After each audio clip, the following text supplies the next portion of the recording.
17வது வசனத்தை வாசிக்கலாம் மாஸ்டர்.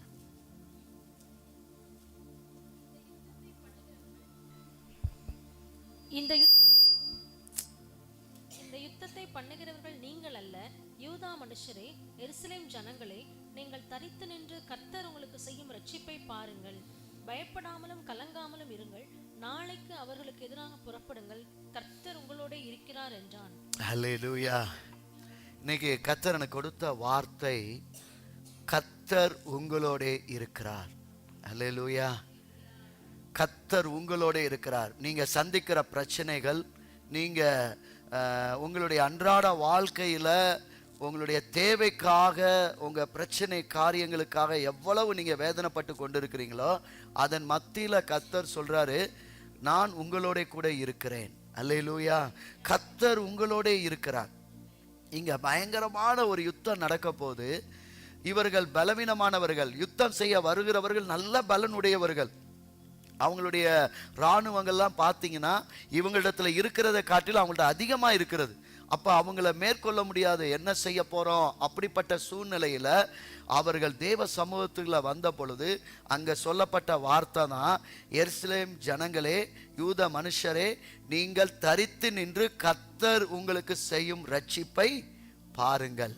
அல்லேலூயா. கர்த்தர் செய்யும் ரட்சிப்பை பாருங்கள். ஆமென். நான் இன்னைக்கு ஒரு காரியத்தை சொல்றேன். உங்களுடைய காரியம் எப்பேற்பட்டதா இருந்தாலும் உங்க வாழ்க்கையில தேவன் செய்யும் ரட்சிப்பை பார்ப்பீர்கள். அல்லேலூயா. கர்த்தர் செய்யும் ரட்சிப்பை நீங்க பார்ப்பீங்க. ஆமென். எனக்கு ஒரு நம்பிக்கை இருக்கு. ஏன்னா இந்த உலகத்துல நான் இருக்கிறேன், என்னை சுற்றி நிறைய பேர் இருக்கிறாங்க, எத்தனையோ நண்பர்கள் இருக்கிறாங்க, எத்தனையோ சொந்த ஜனங்கள் இருக்கிறாங்க.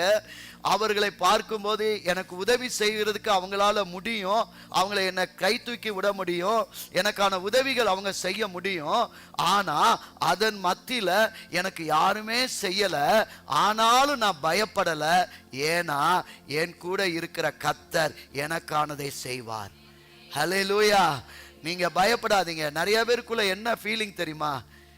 இவ்வளவு பேர் இருந்தும் எனக்கு உதவி செய்யலையே, நான் இப்படி தனித்து இருக்கிறேனே அப்படின்னு சொல்லி நீங்க கலங்கிட்டு இருக்கிறீங்க. ஆனா இந்த வார்த்தை திட்டமும் தெளிவா சொல்லுது, நீ பயப்படாத, கர்த்தர் உங்களோட கூட இருக்கிறார். பயப்படவே வேண்டாம். பயப்படுறதுக்கு ஒண்ணுமே இல்லை. நான் என்ன நடந்தாலும் பரவாயில்ல, எது நடந்தாலும் பரவாயில்ல, ஆனா தேவன் என்னை கைவிட மாட்டார். சில நேரம் நம்ம சூழ்நிலைக்குள்ள போகும்போது பயம் வரத்தான் செய்யும், ஒரு விதமான ஒரு இடரல் வரத்தான் செய்யும். நான் இதை எப்படி செய்ய போறேன், இதை எப்படி மேற்கொள்ள போறேன், ஐயோ இவ்வளவு பணம் செலவு பண்ணியிருக்கிறேனே, இதை நான் மீட்டு கொள்ள முடியுமா, அல்லது என்னால இந்த காரியத்தை செய்ய முடியுமா அப்படின்னு நீங்க நிறைய நேரம் யோசிச்சுட்டு இருப்பீங்க. ஆனா ஆண்டவர் சொல்றாரு, நான் உன்கிட்ட கொடுத்திருக்கிற காரியத்தை கட்டாயம் நீ செய்து முடிப்ப. ஏன்னா நான் உன் கூட இருக்கிறேன், நான் உன் கூட இருக்கிறேன், பயப்படாத. அல்லேலூயா. சோ கர்த்தர் இன்றைக்கு அருமையா வார்த்தைகளை கொடுத்திருக்கிறார். நான் யோசபாத்துடைய வாழ்க்கைய நான் கொஞ்சம் பார்த்தேன். அவருடைய வாழ்க்கை எப்படி இருந்தது, இவ்வளவு திட்டமும் தெளிவுமா ஆண்டவர் யோசபாத்துக்கு வார்த்தையை கொடுக்கிறார் என்றால், யோசபாத்துடைய வாழ்க்கையில எப்படிப்பட்ட இந்த ஆசீர்வாதத்தை பெற்றுக்கொள்வதற்கு அவன் வாழ்க்கையில் காணப்பட்ட காரியம் என்ன? கர்த்தர் உன்னோட கூட இருக்கிறேன், கர்த்தர் உங்களோட கூட இருக்கிறார். இந்த வார்த்தை அவனுக்கு திட்டமும் தெளிவுமா வருவதற்கு யோசபாத் என்ன செய்தான், அதைத்தான் நான் பார்க்க போறேன். ஒரு மூன்றே காரியம் ஆண்டவர்கிட்ட நிச்சயமா நான் கேட்டேன், விசுவாசிச்சேன். ஆண்டவரே, இந்த வருஷம் நீங்க எங்களோடு கூட இருக்கிறீங்க என்பதை அடையாளப்படுத்துங்க, எங்களோடு கூட இருக்கிறீங்கன்னு அடையாளப்படுத்துங்க. ஆமென். இன்னைக்கு அதுதான் இந்த வருஷம், இதுதான் மகிமையின் ஆண்டு, மகிமையின் மேல் மகிமை அடைகிற ஆண்டு, சுதந்தரிக்கிற காலம், சுதந்தரிக்கிற ஆண்டு.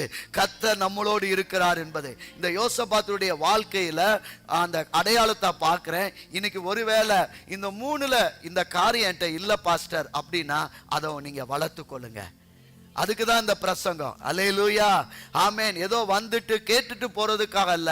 ஐயோ யோசபாத்துட்ட இந்த காரியம் இருக்குதா, இது என்கிட்ட இல்லையே அப்படின்னு சொல்லி நம்ம என்ன செய்வோம், இன்னைக்கு அதை அறிக்கை பண்ணுவான். ஆண்டவரே, இதை எனக்கு தாரும் ஆண்டவரே. அல்லேலூயா. ஒரு காரியத்தை நம்ம வாசிக்கலாமா? 2 நாளாகமம் 17ஆம் அதிகாரம் 3-4 வாசிங்க சிஸ்டர். கர்த்தர் யோசபாத்தோடு இருந்தார், அவன் பாகால்களை தேடாமல் தன் தகப்பனாகிய தாவீது முன்னாட்களில் நடந்த வழிகளில் நடந்து தன் தகப்பனுடைய தேவனை தேடி இஸ்ரவேலுடைய செய்கையின்படி நடவாமல் அவருடைய கற்பனைகளின்படி நடந்து கொண்டான். அல்லேலூயா. கர்த்தர் யோசபாத்தோடு கூட இருந்தாராம். யோசபாத்தோடு கூட கர்த்தர் இருக்கிறார் என்பதற்கு அங்க என்ன சொல்லப்பட்டிருக்கிறதுனா, பாகால்களை தேடாமல்.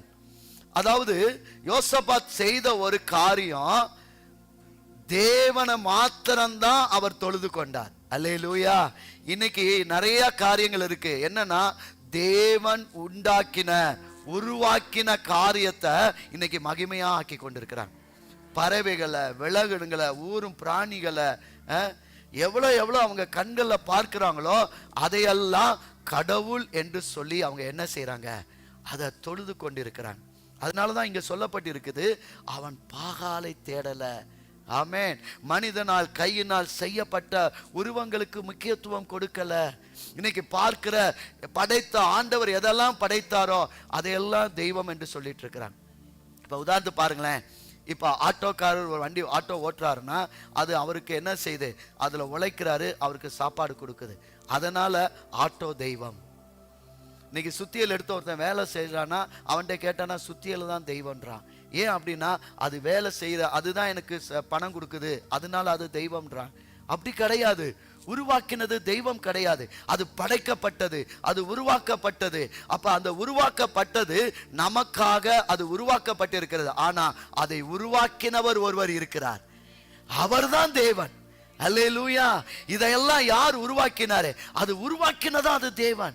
அப்ப அந்த தேவன் தான் உண்மையான தேவன், அவர்தான் ஜீவனுள்ள தேவன். அல்லேலூயா. இப்ப தாயும் தகப்பனையும் கர்த்தர் நமக்கு கொடுத்திருக்கிறார்னா, நம்ம பூமிக்கு வருவதற்கு அவர்களை பாத்திரமா கர்த்தர் பயன்படுத்தி இருக்கிறார். அதனால என் தாய் தெய்வம், என் தகப்பன் தெய்வம் சொல்லக்கூடாது. அவங்களை கனப்படுத்தணும், அவங்களுக்கு செய்ய வேண்டிய கடமைகளை செய்யணும், அவங்களுக்கான காரியங்கள் எல்லாம் செய்யணும். ஆனா அவர்களையும் உருவாக்கின ஒரு தெய்வம் இருக்கிறார். அல்லேலூயா. அதுதான் தெய்வம். இன்னைக்கு நிறைய பேருடைய கண்கள் திறக்கப்படணும். நான் தயவு செய்து இதை நான் சொல்றேன், உங்களுக்கு ஒரு வேலையில சாப்பாடு வருது, தொழில சாப்பாடு வருதுன்னா அது கர்த்தர் உங்களுக்கு கொடுத்தது. அல்லேலூயா. அப்ப நீங்க கொடுத்ததை முக்கியத்துவம் படுத்தாம அதை கொடுத்தது யார் உங்களுக்கு கொடுத்தாரோ அவரை முக்கியப்படுத்தணும். அது பணம் கொடுக்கிறதுனாலயோ சாப்பாடு கொடுக்கிறதுனாலயோ அதை முக்கியத்துவப்படுத்தக்கூடாது. அதையும் அதை உருவாக்குவதற்கு யார் இத பூமிக்கு கொண்டு வந்தாரோ அவரை நீங்க என்ன செய்யணும், கும்பிடணும். அல்லேலூயா. இன்னைக்கு யோசபாத் அதை தான் செஞ்சான். அவன் என்ன செஞ்சான், பாகால்களை தேடாமல் தன் தகப்பனாகிய தாவீது முன்னாட்களில் நடந்த வழிகளை நடந்து தன் தகப்பனுடைய தேவனை தேடி. அல்லேலூயா. உங்க பிள்ளைகளுக்கு கட்டாயம் சொல்லி கொடுங்க, உங்களை நடத்துகிறது தேவன். அல்லேலூயா. நான் அடிக்கடி சொல்லுவேன் என் பிள்ளைகளுக்கு, நம் குடும்பம் ஆசீர்வாதமா இருக்க, நீங்க ஆசீர்வாதமா இருக்கிறதுக்கு காரணம் யார் தெரியுமா, தேவன் தான். நீங்க அவங்கள தான் தேடணும். அல்லேலூயா. தகப்பனும் தாயும் நாங்க உங்களோடு இருப்போம், ஆனா முடிவு பரியந்தம் இருக்கிறவர் இந்த தேவன் தான். அதனால இந்த தேவனை நீங்க விடக்கூடாது, இந்த தேவனை நீங்க அனுதினமும் நாடி தேடணும். அல்லேலூயா. உங்க பிள்ளைகளுக்கு சொல்லி கொடுங்க. ஏன்னா அவன் தகப்பன் தேடின அந்த தேவனை தான் இவனும் தேடினான். அதுல அருமையா ஒரு வார்த்தை சொல்லப்பட்டு பாருங்களேன், இஸ்ரவேலுடைய செய்கையின்படி நடவாமல். அல்லேலூயா. கர்த்தருடைய கற்பனைகளின்படி நடந்து கொண்டான். அவருடைய யாரு, தேவனுடைய கற்பனைகளின் படி. ஒரு நாளும் மனுஷருடைய செய்கையின்படி நடக்க கூடாது. நமக்கு முன்னாடி இருக்கிறவங்க ஓடி முடிச்சிருப்பாங்க, சில காரியங்களை சொல்லுவாங்க, ஆனா அதெல்லாம் நம்ம செய்யக்கூடாது. தேவன் நமக்கு என்ன செய்தாரோ அதைத்தான் செய்யணும். அல்லேலூயா. இந்த வேதாகம் நமக்கு என்ன கற்றுக் கொடுக்கிறதோ அதைத்தான் நம்ம செய்யணும். அல்லேலூயா. ஏதோ ஒரு மனுஷன் அவன் வாழ்ந்துட்டான், அவர் என்ன சொல்றாரோ அவன் என்ன வேணாலும் சொல்லலாம், அனுபவத்துல சொல்லலாம், என்ன வேணாலும் சொல்லலாம். ஆனா தேவனுடைய வார்த்தை நமக்கு என்ன கற்றுக் கொடுக்குது, அதுதான் முக்கியம். அதனாலதான் அவன் சொல்ற, அவருடைய கற்பனைகளின் படி நடந்து கொண்டான். அதனாலதான் கர்த்தர் அவன் கையில ராஜ்ய பாரத்தை திடப்படுத்தினாரா. யூத கோத்திரத்தார் எல்லாரும் யோசபாத்துக்கு காணிக்கைகளை கொண்டு வந்தார்கள். அவனுக்கு ஐஸ்வர்யமும் கனமும் மிகுதியாய் இருந்தது. அல்லேலூயா. அருமையா நினைச்சுக்கோங்க, உங்களுக்கு ஐஸ்வர்யமும் ஆசீர்வாதம் யார் கொடுப்பார்னா ஆண்டவராகிய இயேசு கிறிஸ்து. நீங்கள் ஆராதிக்கிற தேவன் தான் ஐஸ்வர்யத்தை கொடுப்பார். நீங்கள் ஆராதிக்கிற தேவன் தான் கனத்தை கொடுப்பார். நீங்க உண்மையிலே கர்த்தருடைய வார்த்தையை கனப்படுத்தி அதன்படி நீ நடக்க ஆரம்பிச்சீங்கன்னா உங்க வாழ்க்கையில எல்லாவற்றும் மிகுதியா வரும். உங்களை கனம் உங்களை தேடி வரும். நீங்க யாரையும் தேடி போக வேண்டாம். கனத்தை கர்த்தர் கொடுப்பார், ஐஸ்வர்யத்தை கர்த்தர் கொடுப்பார். அப்ப நல்லா புரிந்து கொள்ளுங்க, ஐஸ்வர்யம் கர்த்தர் தான் கொடுக்கிறார், வேற எதுவுமே கிடையாது. அப்ப இந்த ஒரு காரியத்தை நான் பார்த்தேன். கர்த்தர் யோசபாத்தோடு கூட இருப்பதற்கு ஒரு காரியம் என்னன்னா, முதல் காரியம் என்னன்னா, கர்த்தருக்கு பிரியமான வாழ்க்கை வாழும்போது தான் கர்த்தர் உங்களோடு கூட இருப்பார். அல்லேலூயா. கர்த்தருக்கு பிரியமான வாழ்க்கை வாழும்போது கர்த்தர் உங்களோட கூட இருப்பார். இன்னைக்கு நீங்க கேட்டு பாருங்க, நான் கர்த்தருக்கு பிரியமா வாழ்கிறேனா? இன்னைக்கு அதுதான் கொஸ்டின். கர்த்தருக்கு பிரியமா வாழ்றீங்களா? கர்த்தருக்கு முதலிடம் கொடுக்கிறீங்களா? தேவனுக்கு முதலிடம், எதை எடுத்தாலும் தேவனுக்கு முதலிடம் கொடுக்கிறோமா? இன்னைக்கு நிறைய பேர் சொல்றது என்ன தெரியுமா? சபைக்கு போய் என்னத்தை பண்ணோம், வேத வாசிப்புக்கு போய் என்னத்தை கற்றுக்கொண்டோம், உபவாச ஜபத்துக்கு போய் என்ன, நமக்கு நேரம் தான் செலவாகுது, நமக்கு டைம் தான் போகுது, அதனால என்ன பிரயோஜனம்? நிறைய பேர் அப்படி நினைக்கிறாங்க. நான் சொல்றேன், நீங்க வந்து செலவழிக்கிற ஒவ்வொரு மணி நேரமும் நீங்க முதலீடு கொடுக்கறீங்க. அல்லேலூயா. முதலீடு வைக்கிறீங்க. எப்படி பேங்க்ல உலக பிரகார மனுஷன் பணத்தை சேர்த்து வைக்கிறானோ அதே போல நீங்க ஆவிக்குரிய வாழ்க்கைக்கு இந்த இடத்துல முதலீடு சேர்க்கிறீங்க. ஆவிக்குரிய வாழ்க்கைக்கு நீங்க முதலீடு சேர்க்கும் போது உங்களுடைய பொருளாதார வாழ்க்கையில் ஆசீர்வாதம் வரும். யோசபாத் பாகாலை தேடாமல் தன் தகப்பனுடைய தேவனை அவன் உண்மையா தேடினபடினால அவன் கனமும் ஐஸ்வர்யமா இருந்தான். அல்லேலூயா. சோ இன்னைக்கு கர்த்தருடைய ஆவியானவர் சொல்றாரு, கர்த்தருக்கு பிரியமான வாழ்க்கை வாழும்போது கர்த்தர் உங்களோட கூட இருப்பார். இன்னும் நிறைய காரியங்களை பார்க்கலாம். அப்படி என்ன அவன் இது பண்ணா? 6வது வசனத்தை வாசிங்க சிஸ்டர். கர்த்தருடைய வழிகளில் அவன் இருதயம் உற்சாகம் கொண்டது, அவன் மேடைகளையும் விக்கிரக தோப்புகளையும் யூதாவை விட்டு அகற்றினான். அல்லேலூயா. அவன் என்ன செஞ்சானா, தன்னுடைய தேசத்துல கர்த்தரை ஆராதிக்காம உருவாக்கினதை எதையெல்லாம் அவங்க ஆராதிச்சாங்களோ அதை தேசத்தை விட்டு அகற்றினான். அல்லேலூயா. அவன் பிரியமா இருப்பதற்கு முதலாவது காரியம் கர்த்தரை தன் தேசத்துக்குள்ள வரவழைச்சான். அல்லேலூயா. நான் அப்படிதான் சொல்வேன், தேவனை உங்க வீட்டுக்குள்ள வைங்க. அல்லேலூயா. உடனே நீங்க நினைக்காதீங்க, ஒரு போட்டாவை தூக்கிட்டு வந்து மாலையை போட்டு அதுக்கு ஊதுபத்தி அதெல்லாம் தேவையே இல்லை. கர்த்தரை எதுக்கு நீங்க தேடி கொண்டு வரணும்னா அவர் வார்த்தையை கொண்டு வரணும். ஆமென். அவருடைய கற்பனைகளின்படி நம்ம வாழணும். அல்லேலூயா. கர்த்தரை கொண்டு வருவதுன்னா என்ன தெரியுமா? அவர் என்ன சொல்றாரோ அதன்படி உன் குடும்பம் இருக்கணும். ஆமென். அதுதான் ஆசீர்வாதம். அல்லேலூயா. ஆமென். குடும்பம் அப்படிதான் இருக்கணும். தேவன் என்ன சொன்னார், குடும்பத்தை என்ன சொன்னாரு, அதன்படி நாம் வாழும்போது அப்ப தேசத்துல கர்த்தர் வரக்கூடாதபடிக்கு என்னெல்லாம் இருந்துச்சோ அதை தேசத்தை விட்டு அவன் எடுத்து போட்டான். அல்லேலூயா. முதலாவது காரியம், உங்களுக்குள்ள ஆண்டவர் வரக்கூடாதபடி, உன் வீட்டுக்குள்ள கர்த்தர் வரக்கூடாதபடி என்னெல்லாம் வீட்டுக்குள்ள இருக்குதோ அதை எடுத்து போடுங்க. அல்லேலூயா. எப்படி டெய்லி எடுத்து விளக்கமாறு எடுத்து கூட்டி குப்பையை அள்ளி போடுற மாதிரி தேவனுக்கு பிரியமில்லாத காரியத்தை தூக்கி போடுங்க. ஹல்லேலூயா. நான் அடிக்கடி ரொம்ப பாரப்படுற காரியம் என்ன தெரியுமா? நம்ம வீடு எப்பொழுதுமே நீட்டா இருக்கணும், சுத்தமா இருக்கணும். ஏன் அப்படின்னா தேவ பிரசனம் அப்பதான் வீட்டுக்குள்ள இருக்கும். ஹல்லேலூயா.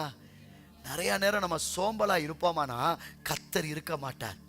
இன்னைக்கு தேவ பிரசனம் உங்க வீட்டுக்குள்ள வருவதற்கு அனுமதிங்க. போய் பாருங்க, உங்க கண்களை தெரியணும். இன்னைக்கு நிறைய நேரம் அநேகருடைய குடும்பங்கள்ல வீடுகள் எதுவும் தெரியாது, ஆனா ஆவிக்குரிய பிள்ளைகள் ஒரு இடத்துக்கு போனாங்கன்னா அந்த இடத்துல தேவ மகிமை இருப்பதை உணர முடியும். ஆமென். சில வீட்டுக்குள்ள போனாலும் இருளா இருக்கும், சில வீட்டுக்குள்ள போனா சந்தோஷம் சமாதானம் இருக்காது, சண்டையும் சச்சரவுமா இருக்கும். அப்ப அந்த வீடு இருள் பிடிச்ச மாதிரி இருக்கும். ஆனா தேவன் பிள்ளைகள் இருக்கிற வீடு எப்பொழுதும் மகிமையின் பிரசனம் இருக்கும். அல்லேலூயா. உங்க வீட்டுல போய் இன்னைக்கு நீங்க என்ன செய்யுங்க, தேவன் உங்க வீட்டுக்குள்ள வரக்கூடாதபடி என்னெல்லாம் இருக்கு அதை தூக்கி போட்டுருங்க. ஆமென். நாள் பார்க்கறது, ஜாதம் பார்க்கறது, குறி சொல்றது, கிளிஜோசியம் பார்க்கறது, இதெல்லாம் தூக்கி போடுங்க. ஆமென். தயவுசெய்து உங்க வீட்டுக்குள்ள கர்த்தருக்கு பிரியமில்லாத காரியம் எதுவும் இருக்க வேண்டாம். ஆமென். நமக்கு ஆசீர்வாதம் வருவதற்கு தடையா இருக்கிற காரியம் கர்த்தருக்கு பிரியமில்லாத ஏதோ வீட்டுக்குள்ள இருக்கிறது, தூக்கி போடுங்க. ஆண்டவர் இன்னைக்கு திட்டமும் தெளிவா சொல்ல, யோசபாத்துடைய வாழ்க்கையில அவன் தேசத்துல செய்த முதல் காரியம் கர்த்தருக்கு பிரியமில்லாம மனுஷனால் கையினால் செய்யப்பட்ட உருவாக்கப்பட்டதை எல்லாத்தையும் தூக்கி போட்டான். ஆமென். இன்னைக்கு ஆண்டவர் எதெல்லாம் நமக்கு படைச்சாரோ அது நல்லதுக்கு தான் படைச்சிருக்கிறார். அல்லேலூயா.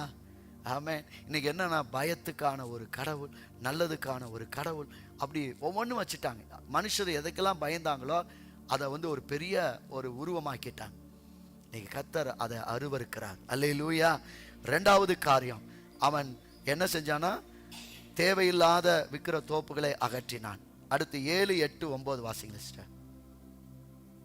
அவன் அரசாண்ட 3ஆம் வருஷத்தில் யூதாவின் பட்டணங்களிலே உபதேசம் பண்ணும்படிக்கு அவன் தன் பிரபுக்களாகிய பென்னாயிலையும் உபதியாவையும் சகரியாவையும் நெதனாயேலையும் மிகாயாவையும் இவர்களோட கூட செமாயா, நெதனியா, செபதியா, ஆசகேல், செமிரமோத், யோனத்தான், அதோனியா, தொபியா, தோபத்தோனியா எனும் லேவியரையும் இவர்களோட கூட ஆசாரியரான எலிஷமாவையும் யோராமையும் அனுப்பினான். இவர்கள் யூதாவிலே உபதேசித்து கர்த்தருடைய வேத புஸ்தகத்தை வைத்துக்கொண்டு யூதாவின் பட்டணங்களிலெல்லாம் திரிந்து ஜனங்களுக்கு போதித்தார்கள். அல்லேலூயா. ரெண்டாவது காரியம், அவன் என்ன செய்தானா, கர்த்தருடைய வார்த்தையை தேசத்துக்குள்ள சொன்னான். அதுக்கான ஆட்களை நியமித்து அவர்கள் போய் ஜனங்களிடத்துல என்ன செஞ்சாங்களா, கர்த்தருடைய வார்த்தையை உபதேசத்தை போதித்தார்கள். அப்ப தேவ வசனம் வல்லமை உடையது. ஏன்னா தேவ வசனம் தான் இருபுறமும் கருக்குள்ள பட்டயம். அல்லேலூயா. ஆமென். இன்னைக்கு நான் நின்று நான் பேசுறேன்னா இந்த இடத்துல நான் எல்லாத்தையும் என்ன செய்ய முடியாது, பேச முடியாது. நான் செய்யாமல் எதையும் பேச முடியாது. ஏன்னா கர்த்தர் சொல்வார், நீ செய்யாமல் மற்றவங்களை சொல்லலாமா? வசனம் அப்படிதான் குத்தும், வசனம் அப்படிதான் பேசும். நான் பயங்கர மாதிரி இங்க நின்று என்னால பேச முடியாது. ஆமென். கர்த்தருடைய வார்த்தை அவ்வளவு திட்டமும் தெளிவுமா இருக்கிறது. எந்த தேசத்துல எந்த குடும்பத்துல கர்த்தருடைய வார்த்தை இல்லையோ அந்த குடும்பத்துல தேவன் இருக்க மாட்டார். தேவன் இருக்க மாட்டார். தேவ பிரசன்னம் இருக்காது. உங்க வீட்டுல ஜெபம் இல்ல, உங்க வீட்டுல பைபிள் வாசிக்கல அப்படின்னா கர்த்தர் இருக்க மாட்டார். பாருங்க, அவன் செஞ்ச இரண்டாவது காரியம், கர்த்தர் நம்முடைய தேசத்துல வர வேண்டும் என்றால் கட்டாயம் அவருடைய வார்த்தை எங்கும் உபதேசிக்கப்படணும். வாசிக்கணும், பைபிள் வாசிக்கணும், வார்த்தையை அறிக்கை பண்ணணும், வாக்குத்தத்தங்களை அறிக்கை பண்ணணும். நேரம் இல்லாதான், டைம் இல்லாதான், கொஞ்சம் டயத்தை இது பண்ணுங்க, ஃபிக்ஸ் பண்ணுங்க, குடும்பமா உட்காருங்க. ஆமென். பாஸ்டமெல்லாம் விட மாட்டாங்க, ஃபேமிலி ப்ரேயர் உட்காருங்க. 9:30 ஆனாலும் 9:45 ஒரு பாட்டை பாடி ஒரு ஜெபம் பண்ணி அப்புறம் தான் விடுவாங்க. அல்லேலூயா. அவ்வளவு கண்ட்ரோல் கட்டாயம் இருக்கிறது. நமக்கு ஓடுறோம் தான், ஐயோ டைம் ஆச்சே 10 மணி ஆச்சு சீக்கிரம் தூக்கணுமே, இல்லை கடைசியா ஒரு ஜெபம் பண்ணிட்டு பைபிள் வாசித்து முடிப்போம். அல்லேலூயா. இந்த கண்ட்ரோல் இருக்கணும், நம்ம வீட்டில் இருக்கணும். வசனம் நம்ம வீட்டுக்குள்ள பிரசித்தம் பண்ண ஆரம்பித்தோம்னா கட்டாயம் கர்த்தருடைய மகிமை இருக்கும். அல்லேலூயா. தயவு செய்து கர்த்தருடைய வார்த்தைக்கு இந்த வருஷம் முக்கியத்துவம் கொடுங்க, இந்த முக்கியத்துவம் கொடுங்க. ஏன்னா யோசபாத் அப்படிதான் செய்தார். ரெண்டாவது, அவன் அவன் அவன் கர்த்தர் பிரியமா இருப்பதற்கு ஒரு காரியம், அவனிடத்துல வார்த்தை இருந்தது. ஜனங்களுக்கு உபதேசித்தான். ஏன்னா ஜனங்கள் கெட்டு போக கூடாது. இந்த தேசம் கெட்டு போகாம இருக்கிறதுக்கு ஒரே ஒரு வழி என்ன தெரியுமா, கர்த்தருடைய வார்த்தை தான். யாரெல்லாம் கர்த்தருடைய வார்த்தைக்கு முதலிடம் கொடுத்து அதை கேட்க ஆரம்பிக்கிறவங்கள விடுதலை ஆகுது. ஆமென். அல்லேலூயா. நிறைய பேருடைய சாட்சியை கேட்டிருக்கிறேன். ரொம்ப குடிகாரனா இருந்தாங்க, கிறிஸ்தவ குடும்பம் தான். ஆனா அந்த அம்மா தலையில கை வச்சு ஜெபம் பண்ணி பைபிள் வாசிக்க வாசிக்க அந்த வார்த்தை அந்த மனுஷனுக்குள்ள போகும்போது அவன் விடுதலை பெற்றுக்கொண்டான். அல்லேலூயா. சினிமா நடிகருக்கு தான் போனாங்க, சுவிசேஷத்தை கேட்டாங்க, அந்த வார்த்தையை பேசும்போது அவங்கள தொட்டது, உடனே அவங்க என்ன செஞ்சாங்க, ரட்சிக்கப்பட்டாங்க. எப்படி நம்ம யாரையும் பிடிச்சு நம்ம வாங்கல. கர்த்தருடைய வார்த்தை எந்த மனுஷனுக்குள்ள காதுக்குள்ள போதோ, எந்த இருதயத்துக்குள்ள போதோ அது ரட்சிக்கும்.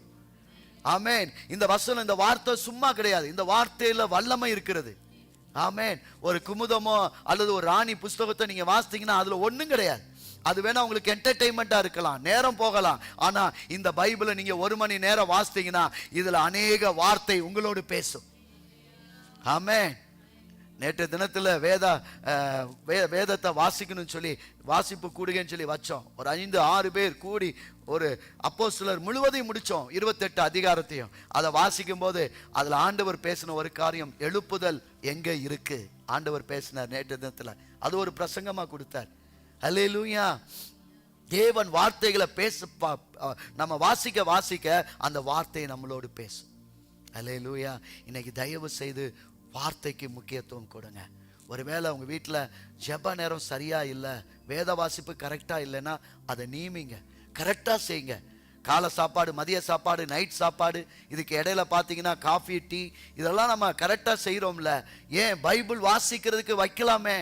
பாஸ்டர் நான் தனியா ஜெபிப்பேன், என் வீட்டுக்கார் தனியா பண்ணுவாங்க, நாங்க எல்லாருமே தனியா பண்ணுவோம். ரொம்ப சந்தோஷம். உங்க தனிப்பட்ட பிரேயர், தனிப்பட்ட வேத வாசிப்பு இருப்பது நல்லதுதான்.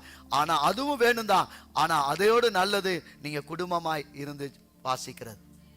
ஏன் அப்படின்னா, இப்ப ஒரு தகப்பன் தவறு பண்றாரு வைங்களேன், நீங்க குடும்பமா ஜெபிக்கும் போது அந்த வார்த்தை அவன் தகப்பன் உள்ளத்தை தொடும். அல்லேலூயா. பிள்ளைகள் தவறு செய்யறாங்களா, நீங்க கூடி ஜெபிக்கும் போது அந்த வசனத்தை வாசிக்கும் போது அது பிள்ளைகளோடு வார்த்தை பேசும். இப்படிதான் குடும்பத்துல சமாதானம் வரும். அல்லேலூயா. அதனால வார்த்தைக்கு முக்கியத்துவம் கொடுங்க. ஆமென். தயவு செய்து உங்களுடைய குடும்பங்கள்ல ஜபம் இல்ல, வேத வாசிப்பு இல்லைன்னா கொண்டு வாங்க. ஏன்னா இவன் தேசத்துல கொண்டு வந்தான். தேசத்துல கொண்டு வரும்போது தேசம் ஸ்திரப்படுகிறது, தேசம் பரிசுத்தமாகுது. அதுக்கு அடுத்த வசனத்தை நீங்க வாசித்து பார்த்தீங்கன்னா, யூதாவை சுற்றி இருக்கிற தேசங்களுடைய ராஜ்யங்கள் மேல எல்லாம் கர்த்தரால் உண்டான பயங்கரம் வந்ததினால் யோசபாத்தோடு யுத்தம் பண்ணாதிருந்தார்கள். அல்லேலூயா. அந்த தேசத்துக்குள்ள பார்த்தாங்க கர்த்தருடைய மகிமை, அவருடைய உண்டான பயங்கரம், அவருடைய ஆசீர்வாதம், செழிப்பு அந்த தேசத்துல பார்க்கும் பொழுது எதிரிகளுக்கு பயம் வந்துருச்சு. அதனால அவங்க என்ன செய்யல, யுத்தம் பண்ணல. எவ்வளவு ஒரு பெரிய ஆசீர்வாதம் பாத்தீங்களா. ஆமே. ஒண்ணுமே இல்லைங்க. நீங்க டிராபிக் போலீஸை பாருங்க, அது தீப்பெட்டி சைஸ் மாதிரி குச்சியா தான் இருக்கும். ஆனா அதை கையை நீட்டும் போது எல்லாரும் நிப்பாங்க. அத காத்தடிச்சா அந்த அம்மா பறந்துரும். ஆனா அந்த அம்மா கை நீட்டும் போது பலசாலி கூட நிப்பான். அது இறங்கின பிறகுதான் அவன் போவான். அப்ப என்ன ஒரு காரணம், நாம பலவீனம்தான். அல்லேலூயா. அந்த அம்மா பலவீனம்தான். ஆனா அந்த அம்மா கையில இருக்கிற அதிகாரம் மேலானது. அந்த அம்மா கையை நீட்டி ஸ்டாப்னு சொல்லி நிப்பாட்டிட்டா அவன் நின்றுதான் ஆகணும். நிக்காம போனா ஃபைனு, வண்டியை பிடிங்கிடுவாங்க. அவ்வளவு அந்த அம்மாக்கு என்ன இருக்கு, அதிகாரம் இருக்கு.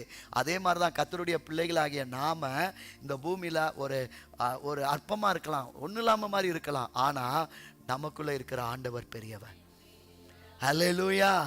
ஆண்டவர் உங்களை கொண்டு பெரிய காரியங்களை செய்வார். ஆமென். இந்த பூமியில, இந்த தேசத்துல சத்துருக்கள் நம்மளை பார்த்து பயப்பட மாட்டாங்க, நமக்குள்ள இருக்கிற ஆண்டவரை பார்த்து பயப்படுவாங்க. பிசாசு பயப்படும், பிசாசு நடுங்கும். நீங்க போனீங்கன்னு வச்சுக்கோங்களேன், ஜெபிக்கிறோம் வந்துட்டா இனி நம்ம இருக்க முடியாது, ஓடும். அல்லேலூயா. வார்த்தையை வாசிச்சீங்கன்னா கர்த்தர் உங்களோடு இருக்கிறார் என்பதை பிசாசு தெரிஞ்சுக்கிறோம். வசனம் உங்களோடு இருந்துச்சுன்னா பிசாசு வராது. அப்ப காரணம் என்ன, தேவன் நம்ம கூட இருந்து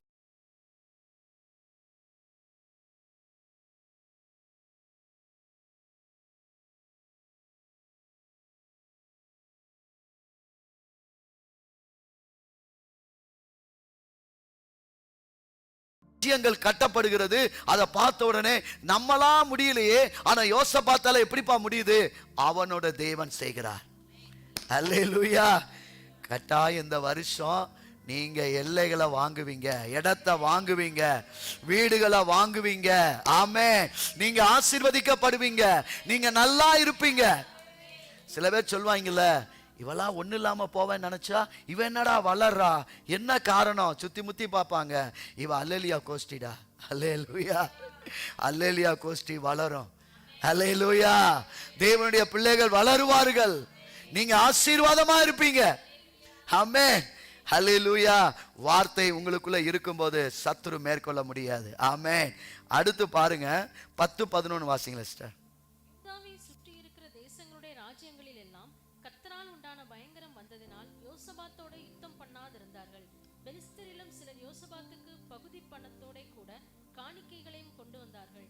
அரபியரும் அவனுக்கு 7700 ஆட்டுக்கடாக்களையும் 7800 வெள்ளாட்டு கிடாக்களையும் கொண்டு வந்தார்கள். அல்லேலூயா. இந்த இடத்துல நம்ம பார்க்கிறோம், அவன் யோசபாத் வர வர வர வர வர விருத்தி அடைந்தானா, யூதாவிலே கோட்டைகளையும் ரஸ்துக்களையும் வைக்கும் பட்டணங்களையும் கட்டினான். அங்க பார்க்கிறோம், அவனுக்குள்ள இருந்த அந்த மகிமை ஆசீர்வாதத்தை பார்த்த உடனே சுற்றி இருக்கிறவங்களாம் காணிக்கைகளை கொண்டு வந்து, ஆமென், என்னெல்லாம் செலுத்தமோ கொண்டு வந்து கொடுத்தாங்களாம். அல்லேலூயா. நீங்க ஆண்டவருக்குள்ள இருந்தீங்கன்னா உங்களை தேடி ஆசீர்வாதம் வரும். அல்லேலூயா. கட்டாயம் கர்த்தர் கொடுப்பா. நம்ம ஆசீர்வாதத்தை தேடி போக வேண்டாம். நான் தேவ பிள்ளைகளுக்கு நான் இன்னைக்கு ஒரு நல்ல ஆணித்தரமான வார்த்தையை கொடுக்கிறேன். ஆசீர்வாதம் தேவனிடத்திலிருந்து தான் வரும். தேவன் தான் உங்களை ஆசீர்வதிப்பார். அல்லேலூயா. எந்த மனுஷன் வேணா, தயவு செய்து நீங்க எந்த மனுஷன் பார்த்தீங்களோ உங்க கண்களை எடுத்துருங்க. ஆமென். நான் அதான் சொல்லுவேன், அடிக்கடி ஊழியத்தில் செய்வேன்னு சொல்லுவாங்க, அதற்காக நாங்கள் அவங்கள பார்க்கக்கூடாது. இப்போ கூட சொன்னோம், இடம் தர்ற வாங்கி கொடுக்குறாருன்னு. ஆனால் பட் அவரை இன்ன வரைக்கும் நாங்கள் பார்க்கல. ஏன்னா கர்த்தர் சொன்ன வாக்கு தத்தம் நிறைவேறும். கர்த்தர் கொடுப்பாரு. தயவு செய்து நீங்க கர்த்தரை நோக்கி பார்க்க ஆரம்பிச்சீங்கன்னா கட்டாயம் உங்களுக்கு தடைப்பட்ட ஆசீர்வாதம்லாம் வரும். ஆமென். நம்ம ஜோமனம்ல விசுவாச பிள்ளைகளுக்கு கடன் அடைக்கப்படணும், பொருளாதாரத்தில் இருக்கிற தடைகள் நீங்கணும், பிரச்சனைகள் மாறணும். ஏன்னா கர்த்தரை தேடணும். அல்லேலூயா. கர்த்தர் தான் உங்களை ஆசீர்வதிக்கிறவர். இந்த காரியங்களை பார்க்கும்போது எனக்கு இன்னொரு காரியத்தை கொடுத்தார். 3 யோவான்ல 2வது வசனத்தை வாசிங்க சிஸ்டர். 3 யோவான் 2ஆம் அதிகாரம்.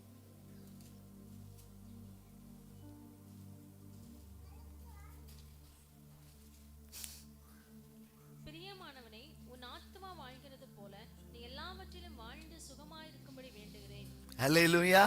பிரியமானவனே, உன் ஆத்துமா வாழ்வது போல, உன் சரீரம் வாழ்வது போல, உன் கிரியை வாழ்வது போல இல்ல, உன் ஆத்துமா வாழ்வது போல நீ எல்லாவற்றிலும் வாழ்ந்து சுகமாய் இருக்கபடி வேண்டுகிறேன்.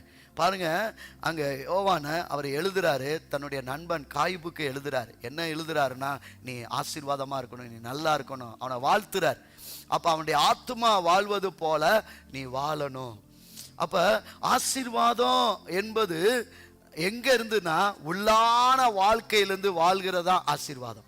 இந்த வசனத்தை நான் பார்த்தேன். இந்த வார்த்தையை சொல்லி நம்ம அவங்களை ஆசீர்வதிக்கும் போது, உன்னுடைய ஆத்துமா எப்படி வாழுது, உன்னுடைய ஆத்துமாவில் என்ன சந்தோஷம், அந்த சந்தோஷத்தை கர்த்தர் தருவார்.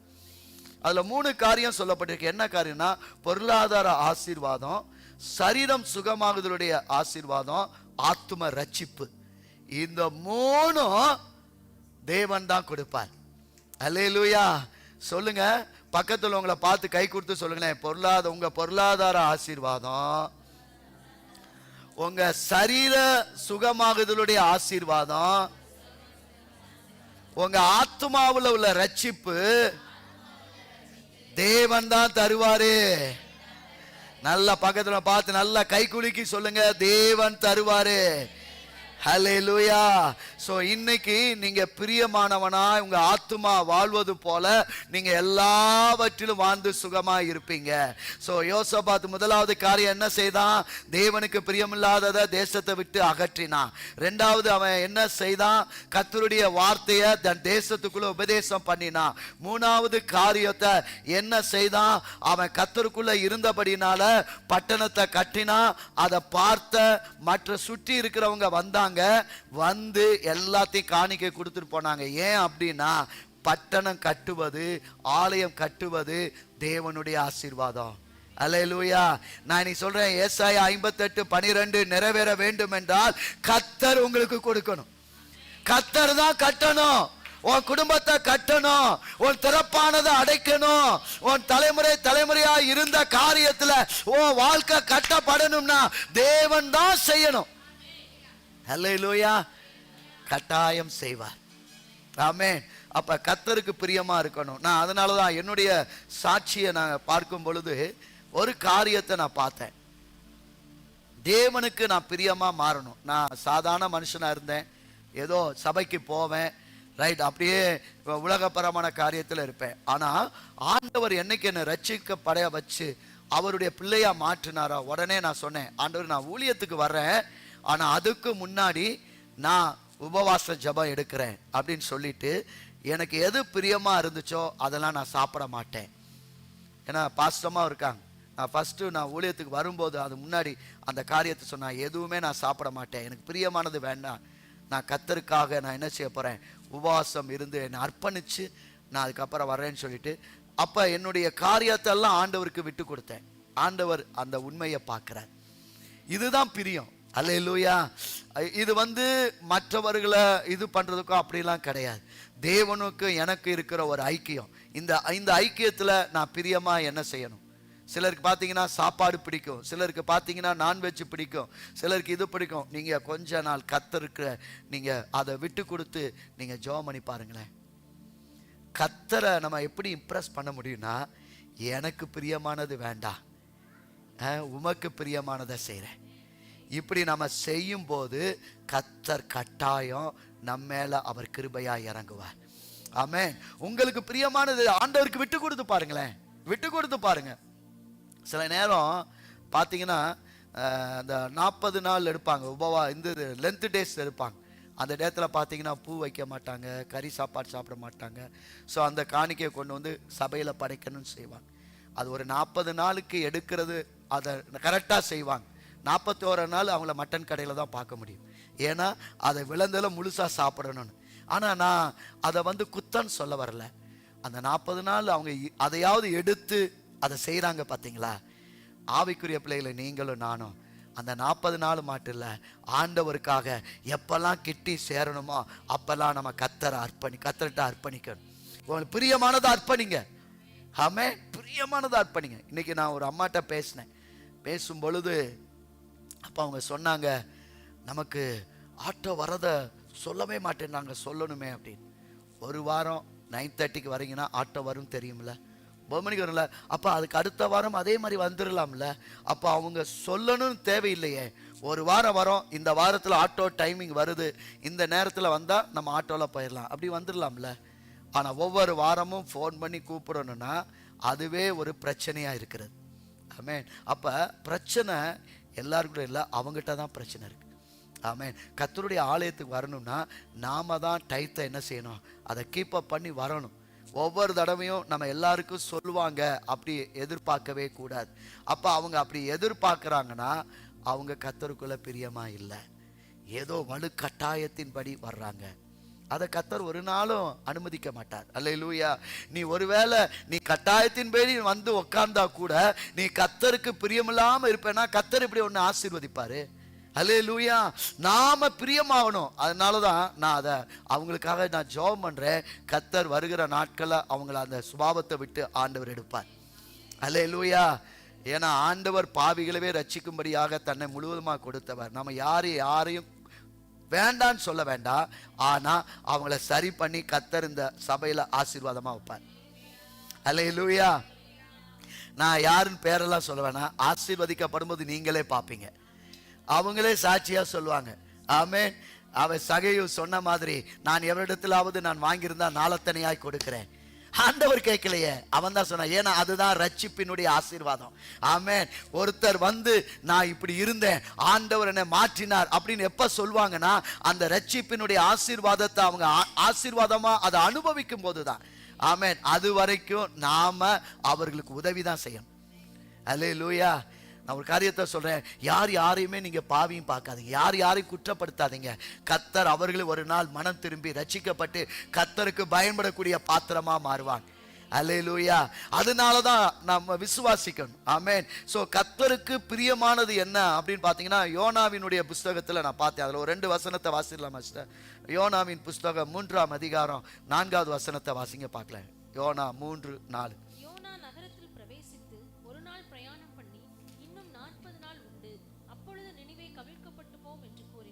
அல்லேலூயா. அந்த யோனா புஸ்தகத்துல செய்தியே என்னன்னா இதுதான் செய்தி. இன்னும் 40 நாள் இருக்கு, நினிவே கவிழ்க்கப்பட்டு போகும். இதுதான் செய்தி. இந்த செய்தியை சொல்வதற்கு எங்க அப்பாவே எவ்வளவு கஷ்டப்பட்டார். அவனை சொல்லி போனதுக்கு அவன் தரிசனத்துக்கு போய் திருப்பி அவனை உடைச்சு உருவாக்கி மீனின் வயிற்றுக்குள்ள கொண்டு போய் அவன் அதுக்கப்புறம் அவன் மனம் திரும்பி அப்புறம் அவனை சொல்லு, ஆண்டவரே நீர் அனுப்ப நான் போறேன் அப்படின்ன போது அந்த மீனு கூட அவனை சாப்பிடாதபடி அவனை முற்றிலும் அசைச்சு போடாதபடி வயிற்றுக்குள்ளே வச்சு பாவம் அந்த மீனு கஷ்டப்பட்டிருக்கும். அப்படிதானே? நம்ம வயிற்றுக்குள்ள கடமுடனா நம்மளால இருக்க முடியுமா? ஆனா மீன் பாருங்க, அவன் உள்ளுக்குள்ள உயிரோட வச்சு அது எவ்வளவு, ஏன்னா அது மீன் வயிற்றுக்குள்ள போச்சுன்னா எல்லாத்தையும் போட்டு ஒண்ணு இல்லாம அப்படி ஒண்ணு இல்லாம ஆக்கிறோம். ஆனா பாருங்க, ஆண்டவர் கட்டளையிட்டதுனால அவனை வயிற்றுக்குள்ள வச்சு அது பாதுகாத்து இருக்கு. அந்த பாதுகாப்புல அவன் இன்னும் வளர்ந்து, அதுக்கப்புறம் ஐயோ ஆண்டவரே நான் தப்பு பண்ணிட்டேன், நான் போறேன் ஆண்டவரே, அந்த மீன் நீ எங்கேயும் போவேன், நான் திரும்ப போனா நீ ட்ரெயினை மாத்திருவ, நான் உன்னை திரும்ப என்ன செய்றேன், திரும்ப உன்னை நினை அந்த பட்டத்தோட கரையில ஒன்று விடுறேன்னா, கரையில விட்ட உடனே அதை என்ன செஞ்ச, அவன் போய் இன்னும் 40 நாள் கவிழ்க்கப்பட்டு போய் நின்றுட்டான், உக்காந்துட்டான். எப்ப அழியும் அழியும் அழியும். ஆனா அந்த ஜனங்களுடைய மாற்றத்தை ஆண்டவர் பார்த்தார். பாவங்களை அறிக்கை பண்ணாங்க, உபவாசம் இருந்தாங்க, கதறி ரெட்டு உடுத்தி தேவ சமூகத்தில் அழுதாங்க. அப்பதான் ஆண்டவர் பார்த்தாரு, இவர்கள் கர்த்தருக்கு பிரியமாய் எனக்கு பிரியமா மாறி இருக்கிறாங்க. அதனால அழிக்க நினைச்ச நினிவே பட்டணத்தை அழிக்கல. அல்லேலூயா. நான் இன்னைக்கு விசுவாசமா சொல்றேன், நீங்க கர்த்தருக்கு பிரியமான வாழ்க்கை வாழ்ந்தீங்கன்னா கர்த்தர் உங்களோட கூட இருப்பார். எந்த இடத்துல ஆண்டவர் உங்களை அடையாளப்படுத்துவார். ஒருவேளை இந்த நிமிஷத்துல பாஸ்டர் நான் இந்த மாதிரி தவறு பண்ணிட்டேனே, பரவாயில்ல, இன்னைக்கு நீ அறிக்கை பண்ணேனா இன்னைக்கு கர்த்தர் ஒரு விடுதலை கொடுப்பார். நினிவே பட்டணத்துக்கு ஆண்டவர் அப்படிப்பட்ட ஆசீர்வாதத்தை கொடுப்பாரானால், நினிவே மக்களுக்கு இறங்குவாரானால், கட்டாயம் ஆண்டவர் இந்த 2026 நமக்காக இறங்குற தேவனா இருக்கிறார். விசுவாசிக்கிறீங்களா? நான் கர்த்தருக்கு பிரியமான வாழ்க்கை வாழ்ந்தா கர்த்தர் என்னோட கூட இருப்பார். அல்லேலூயா.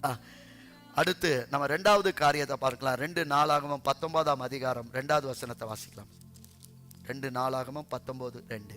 அப்பொழுது அனானியின் குமாரனாகிய யெகூ என்னும் ஞான திருஷ்டிக்காரன் புறப்பட்டு அவனை சந்தித்து ராஜாவாகிய யோசபாத்தை நோக்கி, துன்மார்க்கனுக்கு துணை நின்று கர்த்தரை பகைக்கிறவர்களை நீ சிநேகிக்கலாமா?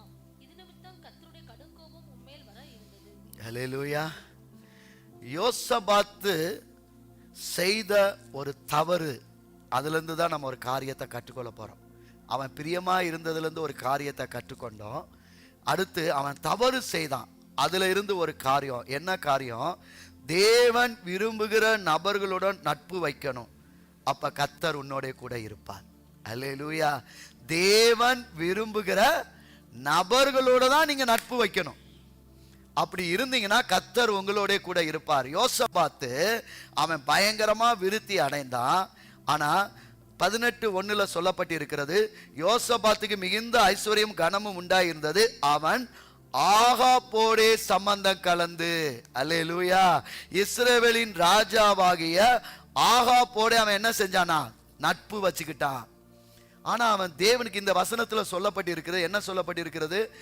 கர்த்தரை பகைக்கிறவர்களை நீ சிநேகிக்கலாமா? அப்ப ஆகாப் அவன் கர்த்தருக்கு என்னது, துன்மார்க்கமான மனுஷன், அவனோடு வைக்க கூடாது, நட்பு வைக்க கூடாதுதான் ஆண்டவர் விரும்புகிறார். ஆனா யோசபாத் என்ன செஞ்சான்? ஆகாபோட சம்பந்தம் கலந்தான். அடுத்த வசனத்தை நீங்க பாத்தீங்கன்னா 3 பின்னாடி வாசிக்கலாம் சிஸ்டர். 3வது வசனத்துல 18:3 அவன்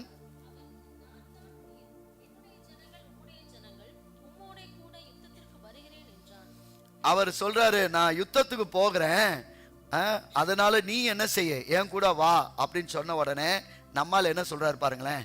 யோசபாத்து அவன், நான் தான் நீர், என்னுடைய ஜனங்கள் உம்முடைய ஜனங்கள், உம்முடைய கூட யுத்தத்திற்கு வருகிறேன்.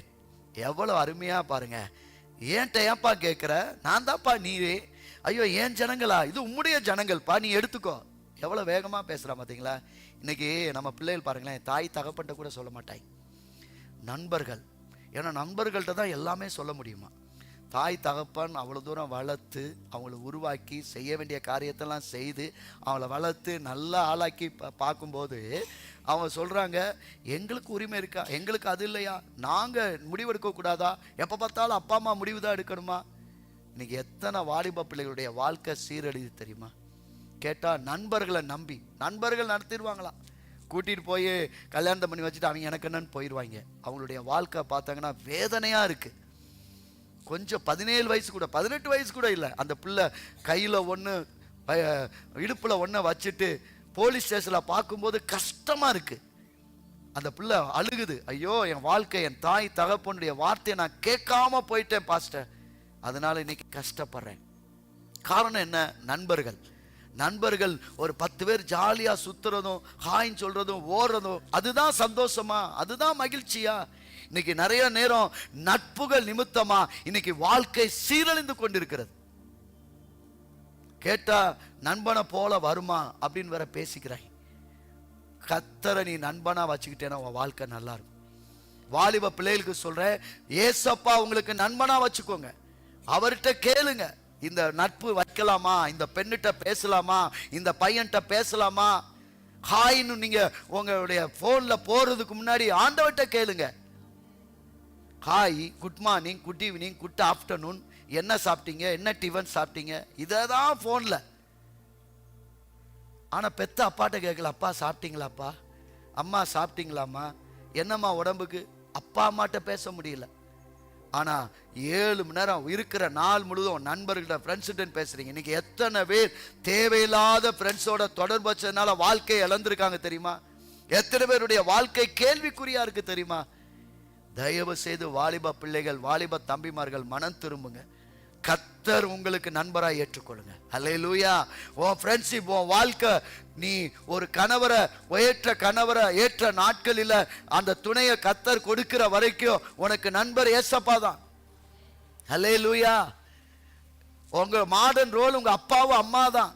அப்பாவை பாருங்க, அம்மாவை பாருங்க. சில நேரம் சில அம்மா பேசுறதுலாம் உங்களுக்கு எரிச்சலா இருக்கும், அப்படியே பச்சை மிளகாய் சாப்பிட்டது மாதிரி இருக்கும். நான் சொல்றேன், கர்த்தருக்கு நீங்க கீழ்ப்படியும் போதுதான் அம்மாவுடைய வார்த்தை உங்களுக்கு ஆசீர்வாதமா இருக்கும்.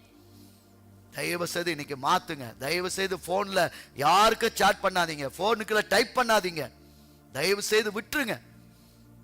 இன்னைக்கு கொஞ்சம் 3-4 பேர் தான் இருக்கிறீங்க, ஆனா ஆண்டவர் யாரோடு கூட பேசுறார். தயவு செய்து உங்களை மாத்திக்கொள்ளுங்க. ஏன்னா தேவ ஆவியானவர் சொல்றாரு, அவருக்கு பிரியமில்லாத நட்பு நீ வைப்பேனானா உன் வாழ்க்கையில போராத காலமா தான் இருக்கும். யோசபாத்திட்ட இருந்து நாம் கற்றுக்கொள்ள வேண்டிய காரியம், தேவன் விரும்புகிற நபர்களுடன் நட்பு வைக்கணும். அப்பொழுது கர்த்தர் கூட இருப்பார். 18:1-3 வாசிங்களேன் சிஸ்டர். 1-2-3 18ஆம் அதிகாரம் 1-2-3. யோசபாத்துக்கு மிகுந்த ஐஸ்வர்யமும் கனமும் உண்டாயிருந்தது. அவன் ஆகாபோடே சம்பந்தம் கலந்து சில வருஷங்கள் சென்ற பின்பு சமாரியாவில் இருக்கிற ஆகாபிடத்துக்கு போனான். அப்பொழுது ஆகாப் அவனுக்கும் அவனோடு இருக்கிற ஜனத்திற்கும் அநேகம் ஆடு மாடுகளை அடிப்பித்து கீலேயாத்திலுள்ள ராமோத்திற்கு வரும்படி அவனை ஏவினான். எப்படியெனில் இஸ்ரவேலின் ராஜாவாகிய ஆகாப் யூதாவின் ராஜாவாகிய யோசபாத்தை நோக்கி, கீலேயாத்திலுள்ள ராமோத்துக்கு என்னோடே வருகிறீரா என்று கேட்டதற்கு அவன், நான் தான் நீர், என்னுடைய ஜனங்கள் உம்முடைய ஜனங்கள், உம்மோடே கூட யுத்தத்திற்கு வருகிறேன் என்றான். அல்லேலூயா. இப்படிப்பட்ட நட்பை அவன் வைத்துக் கொண்டான். கர்த்தர் பிரியம் இல்ல, விருப்பம் இல்ல. நீங்க இன்னும் பின்னாடி வார்த்தைகளை பார்க்கும் பொழுது பாருங்களேன், சில நபர்களை நம்ம சொல்லுவாங்க, உன் ஃப்ரெண்ட்ஸ் பெயரை சொன்னேன்னா, உன் ஃப்ரெண்ட்ஸ் யாருன்னு சொன்னேன்னா உன்னை பத்தி நான் சொல்லிடுவேன். கட்டாயம். நான் அடிக்கடி சொல்லுவேன், அதாவது நீ 10வது ரேங்க் எடுக்கிறேன்னா நீ ஃபர்ஸ்ட் ரேங்க் இருக்கிறவங்களோட தான் நட்பு வைக்கணும். அப்பதான் நீ ஃபர்ஸ்ட் ரேங்க் எடுக்கிறதுக்கான முயற்சி பண்ணுவேன். நீ 10ஆம் ரேங்க் எடுத்துட்டு 20ஆம் ரேங்க் எடுத்தோன்னு போய் உட்காந்துன்னு வச்சுக்கோவேன், அவன் உன்னை 20ஆம் ரேங்க்கு கொண்டு போயிடுவான். அவனுடைய சுபாவம், அவனுடைய விளையாட்டுத்தனம் இதுதான் உனக்கு தெரியும். ஆனால் 1வது ரேங்கோட படித்தேன்னா அவன் எப்படி படிக்கணும், எப்படி டைம் ஸ்பெண்ட் பண்ணணும், எப்படிலாம் டைமை செலவு பண்ணணும் அவன்கிட்ட நீ பார்க்கலாம். அதனால தான் அவன் ஃபர்ஸ்ட் ரேங்க் எடுக்கிறான். அவன் ஞானமாக இருக்கிற, அதனால நீங்கள் அப்படி இருங்கன்னு சொல்கிறது. இன்னைக்கு நிறைய நேரம் நம்ம என்ன செய்யணும், நம்ம நட்புகளை கர்த்தருக்கு பிரியமில்லாமல் போயிடும். பாருங்களேன், இவன் அப்படி தான் இஸ்ரவேல் ராஜாவை தெரிந்தெடுத்த உடனே அந்த ஆகாப்பிட்ட இருந்த ஒரு காரியத்தை பார்க்கலாம். நீங்க 1ஆம் அதே இதில் 18:5 வாசிங்களேன் சிஸ்டர். அப்பொழுது இஸ்ரவேலின் ராஜா 400 தீர்க்கதரிசிகளை கூடி வர செய்து, நாங்கள் கீலேயாத்தில் உள்ள ராமோத்தின் மேல் யுத்தம் பண்ண போகலாமா போகலாகாதா என்று அவர்களை கேட்டான். அதற்கு அவர்கள், போம், தேவன் ராஜாவின் கையில் அதை ஒப்புக் கொடுப்பார் என்றார்கள். அல்லேலூயா. அவன் தீர்க்கதரிசியை கேட்டானா, போகலாமா யுத்தத்துக்கு, போகலாம் அப்படின்னு சொன்ன உடனே திரும்ப யோசபாத் கேட்கிறான். பாருங்களேன் 6வது வசனத்துல, நாம் விசாரித்து அறிகிறதற்கு இவர்களை அல்லாமல் கர்த்தருடைய தீர்க்கதரிசி வேறே யாராகிலும் இங்கே இல்லையா என்று கேட்டான். ஆமென். ஏன்னா இவன் ஆண்டோடைய பிள்ளையா இருந்ததுனால நீ தீர்க்கதரிசியை கேட்ட, உனக்கு ஏத்த மாதிரி ஆள்கிட்ட கேட்டிருக்க. ஆனாலும் கர்த்தருடைய தீர்க்கதரிசி யாராவது இருக்காங்களா? ஆமென். நீங்க நட்பு வைக்கிறது எப்படி தெரியுமா? ஆண்டவருடைய பிள்ளைகளோடு கூட ஆமென். இன்னைக்கு நிறைய நேரம் நாம் ஆண்டவருடைய பிள்ளைகளோடு இல்லாத படிக்கு ஏனோ தானோ வாழ்கிறவர்களோடு நாம் நட்பு வைக்கும் பொழுது கட்டாயம் கர்த்தருடைய ராஜ்யத்திற்குரிய காரியங்களை அவங்க பார்க்க மாட்டாங்க. நிறைய நேரம் நான் சிலருடைய லைஃப்ல பார்த்துருக்கிறேன். நல்லா பாட்டு பாடுறவங்க, நல்லா ஜெபம் பண்றவங்க, ஆனா அவங்க திருமணம் வரும்போது தன்னுடைய சரீரத்துக்கேற்ற தன் இச்சைக்கேற்ற ஆட்களை அவங்க தெரிந்தெடுக்கிறாங்க. அடுத்து அவங்களுடைய வாழ்க்கை என்ன ஆயிடுது தெரியுமா? தேவனுக்காக பயன்பட்ட அவர்கள் பயன்படாமலே போயிடுறாங்க. காரணம், அந்த வாழ்க்கையில கொஞ்சம் கூட பொருத்தம் இல்லாதபடிக்கு செலக்ட் பண்ணதுனால அவனுடைய பக்கத்துக்கு இழுத்துட்டு போயிட்டான். அதுதான் நடக்குது. ஸோ இன்னைக்கு நிறைய அவருடைய வாழ்க்கையில தேவன் விரும்புகிற காரியத்தை செய்யறதில்ல. அதனால தான் இந்த இடத்துல நான் பார்க்கிறேன். பாருங்களேன், 7வது வசனத்தை வாசிங்களேன் சிஸ்டர். இஸ்ரவேலின் ராஜா யோசபாத்தை நோக்கி, கர்த்தரிடத்தில் விசாரித்து அறிகிறதற்கு இம்லாவின் குமாரனாகிய மிகாயா என்னும் மற்றொருவன் இருக்கிறான். ஆனாலும் நான் அவனை பகைக்கிறேன். அவன் என்னை குறித்து நன்மையாக அல்ல தீமையாகவே எப்பொழுதும் தீர்க்க தரிசனம் சொல்லுகிறவன் என்றான். அதற்கு யோசபாத், ராஜாவே அப்படி சொல்ல வேண்டாம் என்றான். அல்லேலூயா. அவன் கர்த்தருடைய தாசன் இருக்கான். ஆனா அவன் எப்படி தீர்க்க தரிசனம் சொல்றானா? எப்பொழுதும் எனக்கு எப்பவுமே தீமையே சொல்றான். எப்பவுமே எனக்கு தீமையே சொல்றான், நன்மையே சொல்ல மாட்டேன்றான். அவன்கிட்ட நான் தீர்க்க தரிசனமே கேட்கறதில்ல, எப்ப பார்த்தாலும் எனக்கு தீமையா சொல்றான். என்ன தீர்க்க தரிசனன்றது? நிறைய நேரம் நமக்கு தீர்க்க தரிசனம் எப்படி வரணும்னா, வீடு வாங்குவீர்கள், கார் வாங்குவீர்கள், இப்பயே உங்களுக்கு 2 கோடி வரும் அப்படின்னா தீர்க்க தரிசனம். அப்பா சூப்பர். அதே இது நீங்க கர்த்தருக்குள்ள இருக்குல்ல, எச்சரிக்கையா இருங்க, இல்லைன்னா நீங்க அழிந்து போயிருவீங்க. ஐயோ, இவர் என்ன தீர்க்க தரிசனம் சொல்றாரு, இப்படி பண்றாரு, இவர் தீர்க்க தரிசி இல்லைன்னு சொல்றோம். ஏன் அப்படின்னா, நம் செவிக்கு இனிய வார்த்தைகளை கேட்க ஆரம்பிக்கிறோம். தீர்க்க தரிசனம் அப்படி கிடையாது. நான் சொல்றேன், தீர்க்க தரிசனம் இருபுறமும் கருக்குள்ள பட்டயம். ஆமென். வார்த்தை இருபுறமும், அந்த வார்த்தை நிறைவேறும்னா நீ இந்த பாவத்தை விடணும், இந்த அக்கிரமத்தை செய்யக்கூடாது, இந்த மீறுதலை செய்யக்கூடாது. உனக்குள்ள இதை பார்க்கிறேன். யோவான் பேசினா ரோதிட்ட, நீ உன் சகோதரனுடைய மனைவியை வைத்திருக்கிற சரியில்லை. அது தீர்க்க தரிசனம். ஆனா அவன் பயந்தான். ஏன்னா இவன் மேல இருக்கிற அபிஷேகம். பயந்தான். அதனால சிறைச்சாலையில கொண்டு போய் வச்சான். கொலை செய்ய முடியல, சிறைச்சாலையில வச்சான். காரணம், பேசினாங்களே. இது தீர்க்க தரிசனம்ல. மிகாயா அருமையா சொல்றாரு பாருங்களேன். 16வது வசனத்தை வாசிங்க சிஸ்டர். 16:16. அப்பொழுது அவன், இஸ்ரவேலில் எல்லாரும் மெய்ப்பனில்லாத ஆடுகளைப் போல மலைகளில் சிதறப்பட்டதை கண்டேன். அப்பொழுது கர்த்தர் இவர்களுக்கு எஜமான் இல்லை, அவரவர் தம் தம் வீட்டிற்கு சமாதானத்திலே திரும்ப கடவர்கள் என்றார் என்று சொன்னான். அல்லேலூயா. அவன் தீர்க்க தரிசனத்தை சொன்ன உடனே அவன் சொன்னான், இந்த தீர்க்கதரிசி எல்லாரும் சண்டைக்கு போகலான்னு சொல்லிட்டாங்க, அதனால நீ என்ன செய்ய, அவங்க என்ன சொன்னாங்களோ அதே மாதிரி சொல்லுன்னு சொல்லி அந்த தீர்க்கதரிசி அழைச்சு வந்தவங்க அந்த மிகாயிட்ட சொல்றாங்க, நீ இப்படி சொல்லணும்னு. அவன் சொன்னான், கர்த்தருடைய வார்த்தையை தவிர நான் ஒன்றும் பேச மாட்டேன். அல்லேலூயா. அவன் சொன்னான், இஸ்ரவேலில மேய்ப்பன் இல்லாத ஆடுகளை போல நான் பார்க்கிறேன். அல்லேலூயா. அதுதான் தீர்க்க தரிசனம். நீ இந்த யுத்தத்துக்கு போனேன்னா செத்து போவ. இதுதான் தீர்க்க தரிசனம். அவன் ஆண்டவருடைய வார்த்தையை அப்படியே மெய்யா பேசினான். ஆனா அதுக்கு அவனுக்கு என்ன கிடைச்சு தெரியுமா? சிறைச்சாலையில தூக்கி போட்டாங்க. அவர் சிறைச்சாலை, நீ இப்படி தீர்க்க தரிசனம் சொல்றியா? சிறைச்சாலை. யோசபாத், நான் அதான் பார்த்தேன், யோசபாத்து கூட இருக்கலாம், வார்த்தை இப்படி வருது. ஆனாலும் யோசபாத் ஆகாபோட கூட சம்பந்தம் வச்சிருந்தான். இதுக்கு அடையாளம் பாருங்களேன். 29வது வசனத்தை வாசிங்க சிஸ்டர். இஸ்ரவேலின் ராஜா, அதுக்கு முன்னாடி 28 வாசிங்க. பின்பு இஸ்ரவேல் ராஜாவும் யூதாவின் ராஜாவாகிய யோசபாத்தும் கீலேயாத்தில் உள்ள ராமோத்துக்கு போனார்கள். இஸ்ரவேலின் ராஜா யோசபாத்தை பார்த்து, நான் வேஷம் மாறி யுத்தத்தில் பிரவேசிப்பேன், நீரோ ராஜவஸ்திரம் தரித்திரும் என்று சொல்லி இஸ்ரவேலின் ராஜா வேஷம் மாறி யுத்தத்திலே பிரவேசித்தான். பாத்தீங்களா? அவனுடைய காரியத்தை பாருங்க. அவன் எவ்வளவு தெளிவா இருக்கான் பாருங்க. நான் யுத்தத்துக்கு வர்றேன், ஆனா நீ எப்பயும் போல ராஜவஸ்திரம் தரிச்சு போ, ஆனா நான் வேஷம் மாறி வரேன். இதுதான் மோசமான நட்புக்கு அடையாளமா இருக்கிறது. அல்லேலூயா. நிறைய நேரம் பாருங்களேன், எப்பொழுதும் பிசாசு உங்களோட கூட இருப்பான். அதை கொடுக்குறான், இதோ கொடுக்குறான், நல்லா இருக்குன்னு. ஆனா கடைசியில் அவன் கைவிட்டுருவான். நீங்க நிர்வாணமா இருப்பீங்க, அசுத்தமா இருப்பீங்க, நோய் நொடியா உங்களை பார்க்கறதுக்கு கன்றாவியா இருக்கும். அப்படிப்பட்ட நிலைமையில தான் பிசாசு விட்டுட்டு போயிடுவான். ஆமென். ஆனா என் ஆண்டவர் விழுந்த உங்களை மறுபடியும் தூக்கி அழகாக்குற ஆண்டவர். அல்லேலூயா. அநேகருடைய வாழ்க்கையை பாருங்களேன், ஆரம்பிக்கும் போது நல்லா இருக்கும், அவங்களுடைய விருப்பத்தின்படி நான் நினைச்சதெல்லாம் நடக்கணுவீங்க. ஆனா கடைசியில தான் அந்த மகனுடைய சுயரூபம் தெரியும். பொல்லாத மனுஷன், அவனுக்குள்ள அசுத்தம் இருக்கும், கெட்ட காரியம் இருக்கும், குடிகாரனா இருப்பான், கொஞ்சம் கூட பரிசுத்தம் இருக்காது, உண்மையா இருக்காது. ஏன்னா அது எல்லாமே இச்சையினால் வந்தது. நிறைய பிள்ளைகள் ஏமாந்துறீங்க. நடிகர் அஜித்தை போல இருக்கிறாரு, விஜய போல இருக்கிறார். அது ஆடுறதுக்கு தான் கரெக்ட், வாழ்க்கைக்கு சரிப்படாது. 2 மணி நேரம் வாழ்க்கைக்கு நல்லா இருக்கும், 1 மணி நேரம் வாழ்க்கைக்கு நல்லா இருக்கும். ஆனா தேவன் வைத்திருக்கிறவங்க வாழ்க்கையில முழுவதும் ஆண்டவர் அனுமதித்தவர்கள் மாத்திரம் வரும்போதுதான் ஆசீர்வாதம். அதுதான் ஆசீர்வாதம். ஸோ இன்னைக்கு நாம் கர்த்தருடைய கரங்களில் நம்ம கொடுப்போம். ஏன்னா இவனுடைய வாழ்க்கையை பார்க்கும்போது எவ்வளவு பாருங்களேன், தேவையில்லாத நபர்களோடு அவன் வச்சான். அது மாத்திரமல்ல, தீர்க்க தரிசனம் சொல்லியும் அந்த தீர்க்க தரிசனத்திற்கு அவன் கீழ்ப்படியல. அந்த ஆகாப்போடே கூட அவனும் என்ன செய்யறான், ராமத்துக்கு போறான். இப்ப எல்லாரும் 2 பேரும் சேர்ந்து யுத்தத்துக்கு போறாங்க. ஆனா அங்க ஒரு திட்டம் போறான், நான் வேஷ மாதிரி வருகிறேன், நீ எப்போது போல ராஜவஸ்திரம் தரிச்சிட்டு போய் சண்டை போடுவான்னு. நடந்தது என்னன்னு பாருங்க, 31வது வசனத்துல பாருங்க. ஆதலால் ரதங்களின் தலைவர் யோசபாத்தை காண்கையில், இவன்தான் இஸ்ரவேலின் ராஜா என்று சொல்லி யுத்தம் பண்ண அவனை சூழ்ந்து கொண்டார்கள். அப்பொழுது யோசபாத் கூக்குரலிட்டான். கர்த்தர் அவனுக்கு அனுசாரியாய் இருந்தார். அவர்கள் அவனை விட்டு விலகும்படி தேவன் செய்தார். ஹல்லேலூயா.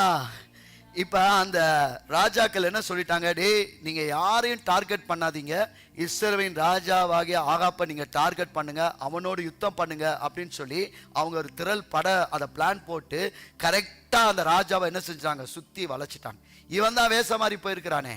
இப்ப யோசபாத்து தான் சிக்கிட்டான். இப்ப அவன் அந்த இடத்துல கர்த்தர் இடத்துல கதறி கேட்கிறான், கர்த்தர் இடத்துல கேட்கிறான், ஆண்டவரே அப்படின்னு சொல்லி. கர்த்தர் அவனுக்கு அனுக்கிரகம் பாராட்டி அவனிருந்து விடுவித்தார். அல்லேலூயா. ஸோ இந்த வேளையில ஒரு காரியம், நீங்க தேவனோடு இருந்தா மட்டும்தான் இப்படிப்பட்ட காரியம் செய்ய முடியும். பாருங்களேன், தேவ தீர்க்க தரிசனம் பாருங்க 33-34 மிகாயா அவர் சொன்ன அந்த தீர்க்க தரிசனம் நிறைவேறுகிறத பார்க்கிறோம். பாருங்க 33-34. ஒருவன் நினையாமல் வில்லை நாணேற்றி எய்தான், அது இஸ்ரவேலின் ராஜாவுடைய கவசத்தின் சந்துக்கிடையிலே பட்டது. அப்பொழுது அவன் தன் சாரதியை பார்த்து, நீ திருப்பி என்னை ராணுவத்துக்கு அப்பால் கொண்டு போ, எனக்கு காயம் பட்டது என்றான். அன்றைய தினம் யுத்தம் அதிகரித்தது. இஸ்ரவேலின் ராஜா சீரியருக்கு எதிராக ரதத்தில் சாயங்காலம் மட்டும் நின்றிருந்து சூரியன் அஸ்தமிக்கும் போது இறந்து போனான். ஹல்லேலூயா. நீ என்ன வேஷ மாறி வந்தாலும் தேவனுடைய வார்த்தை கட்டாயம் நிறைவேறும். ஆமென். இந்த பூமியில கர்த்தருக்கு பிரியமில்லாம வாழ்றவங்க துன்மார்க்கர்கள், அவர்கள் நிச்சயமா காற்று பறக்கடிக்கும் பதரை போலதான் இருப்பார்கள். அவங்க பெரிய காரியமா செய்யலாம், பெரிய ஆள்களை போல நம்ம காமிக்கலாம். ஆனா துன்மார்க்கத்தினுடைய விளைவு அழிவு. துன்மார்க்க மனுஷன் கட்டாயம் அழிந்து போவான். சாத்தான் நம்ம காலின் கீழே நசுக்கப்பட்டவன், அவனுடைய முடிவு நரக அக்கினியில அவன் சுட்டரிக்கப்படணும். அதுதான் அவனுடைய வேலை, அவனுக்கு முடிஞ்சிருச்சு, அதுதான் கதை. இது தேவனால நியமிக்கப்பட்ட காரியம், அதனால கட்டாயம் இது நிறைவேறும். அல்லேலூயா. ஆனா யோசபாத்துக்கு மாத்திரம் ஆண்டவர் அந்த இடத்துல ஒரு அனுக்கிரகம் பாராட்டினதுக்கு காரணம் என்ன தெரியுமா? 3வது வசனத்துல அடுத்த வசனம் 19:3 வாசிங்க சிஸ்டர். ஆகிலும் நீர் விக்கிரக தோப்புகளை தேசத்தை விட்டு அகற்றி தேவனை தேட உம்முடைய இருதயத்தை நேராக்கின விஷயத்தில் நன்மையான காரியங்கள் உம்மிடத்திலே காணப்பட்டது உண்டு என்றான். அல்லேலூயா. ஏன் உன்னை அங்கிருந்து பாதுகாத்தார் தெரியுமா? நீ விக்கிரகத்தை என்ன செய்யல, உன் தேசத்துல விடல. தேவனை தேட உம்முடைய இருதயத்தை நேராக்கின, உபதேசித்த வார்த்தையை சொல்லி கொடுத்த, தேசத்துல தேவ வசனத்தை போதிக்கும்படி வச்ச இந்த நன்மையான காரியம் இடத்துல காணப்பட்டதினால். அல்லேலூயா. இந்த 2வது நட்புல ஒருவேளை நீங்க தவறிட்டீங்கப்பா, முடிஞ்சிருச்சு பாஸ்டர், என் வாழ்க்கையில இதை நான் தவறிட்டேன், ஆனாலும் கர்த்தர் மறுபடியும் உங்க வாழ்க்கையை கட்டுவதற்கு ஒரு காரியத்தை வச்சிருக்கிறார். இந்த செஞ்சா பாத்தீங்களா, யோசபாத் தனக்கு தேவன் விரும்புகிற காரியத்தை செய்தா பாத்தீங்களா, அதை உங்க வாழ்க்கையில மறுபடி கட்டுங்க. அல்லேலூயா. தேவனிடத்துல மறுபடியும் நீங்க வாங்க, தேவ சமூகத்துல விழுந்து ஜெபிங்க. ஆண்டவரே நீ எழுப்போம், நான் தப்பு பண்ணிட்டேன், தவறு பண்ணிட்டேன், ஆகா போடு நான் சம்பந்தம் கலந்துட்டேன், நட்பு வச்சுட்டேன், எங்க அப்பா அம்மா எவ்வளவோ சொன்னாங்க, ஆனா நான் செய்துட்டேன், அது நிமித்தமா நான் இழந்த காரியம் நிறைய. ஆனாலும் யோசபாத்துக்கு இரக்கம் பாராட்டினீங்களே, அந்த காரியத்தை போல என்னுடைய வாழ்க்கையை மறுபடியும் கட்டுங்க ஆண்டவரே, என்ன மறுபடியும் எழுப்புங்கப்பா, மறுபடியும் என்ன உயிர்ப்பிங்கப்பா. ஆண்டவர் கட்டாயம் உயிர்ப்பிப்பார், உங்க வாழ்க்கை கட்டப்படும். தேவன் உங்களோடு இருக்கிறத பாப்பீங்க. அதனாலதான் அதிகமா சொல்ற காரியம், நாம் எப்படியாவது தேவனோடு கூட இருக்கிறத அதிகப்படுத்துங்க. வேற நண்பர்களோட பேசுறத கட் பண்ணுங்க, வேதத்தோடு பேசுங்க. அநேகர் வாலிப நாட்களில் அவங்கெல்லாம் எப்படி ஜெயித்தார்கள்னா, தேவனோடு ஐக்கியம் வச்சதுனால, தேவனோடு ஜெபித்ததுனால, பைபிள் வாசித்ததுனால, வார்த்தைக்கு முக்கியத்துவம் கொடுத்ததுனால. அதை மறுபடியும் கட்டுங்க. ஆமென். இன்னைக்கு அநேகருடைய குடும்பத்தை கர்த்தர் கட்டுவார், கட்டாயம் கட்டுவார். அப்ப ரெண்டாவது காரியம், நிச்சயமா தேவன் விரும்புகிற நபர்களோடு கூட நட்பு வைக்கணும். எத்தனை பேர் விரும்புறீங்க? கை கொடுத்து சொல்லுங்களேன், பக்கத்துல பார்த்து, தேவன் விரும்புகிற நபர்களோடு நட்பு வைப்போம். அல்லேலூயா.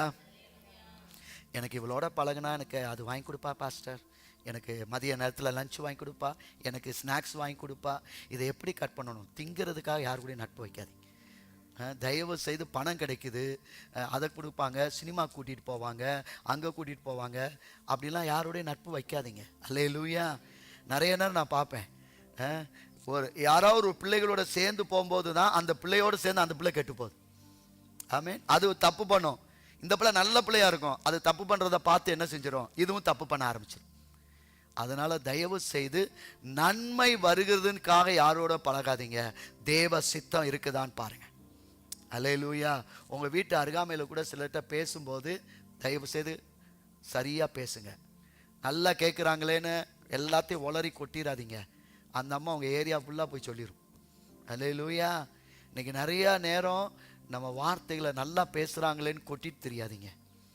வார்த்தையை அளந்து பேசுங்க. பேசுறதுக்கு பொறுமையாக இருக்கணும். தயவு செய்து உங்கள் வாய்களை திறந்து உங்கள் குடும்பத்தில் இருக்கிற எல்லா காரியத்தையும் சொல்லாதீங்க. வீட்டுக்காரை பற்றி சொல்லாதீங்க, மாமியாரை பற்றி சொல்லாதீங்க. 2-3 போகும். வேலை பார்க்குறவங்கள யாரோடையும் அதிகமாக பேசாதீங்க. அவங்கள பார்த்தாலே சொல்லுவாங்க, அந்த பொண்ணு அமைதியான பொண்ணு, அது ஆண்டோடைய பிள்ளை, போடட்டும் பரவாயில்ல, கேலி கண்டல் பண்ண கூட பரவாயில்ல. நாங்கள் செல்லூருக்கு போயிருந்தோம் அவர் அக்காவை சந்திக்க. அந்த அக்காவை ஏரியாவில் என்ன சொல்லுவாங்க, அல்லேலியா அக்கான்னுவாங்க. அல்லேலியா, அல்லேலியான்னு கூப்பிடுவாங்க. நான் சொல்லுவேன், சின்ன பையன் கொண்டு உங்களை கூப்பிட்றான், நீங்கள் என்ன போகிறீங்கன்னு. அப்படியாவது அல்லேலியா சொல்லட்டுங்க, அப்படியாவது அல்லேலியா சொல்லட்டும். எப்படி பாசிட்டிவாக எடுத்துக்கிறாங்க பார்த்தீங்களா?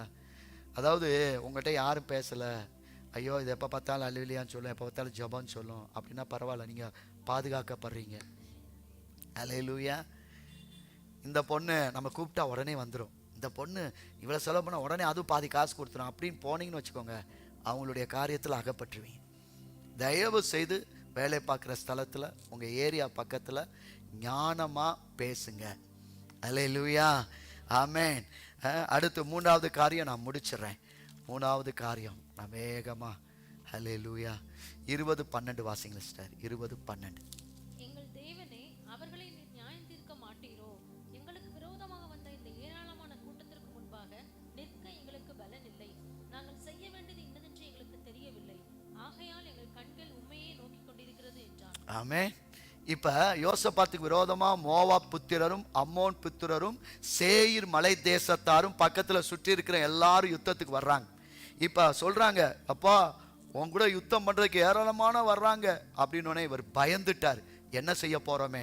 அப்பதான் இந்த இடத்துல ஜெபம் பண்றாரு, என் தேவனே, அவர்களை நியாயம் தீர்க்க மாட்டீரோ? எங்களுக்கு விரோதமாய் வந்த இந்த ஏராளமான கூட்டத்தின் நிற்க எங்களுக்கு பலன் இல்லை.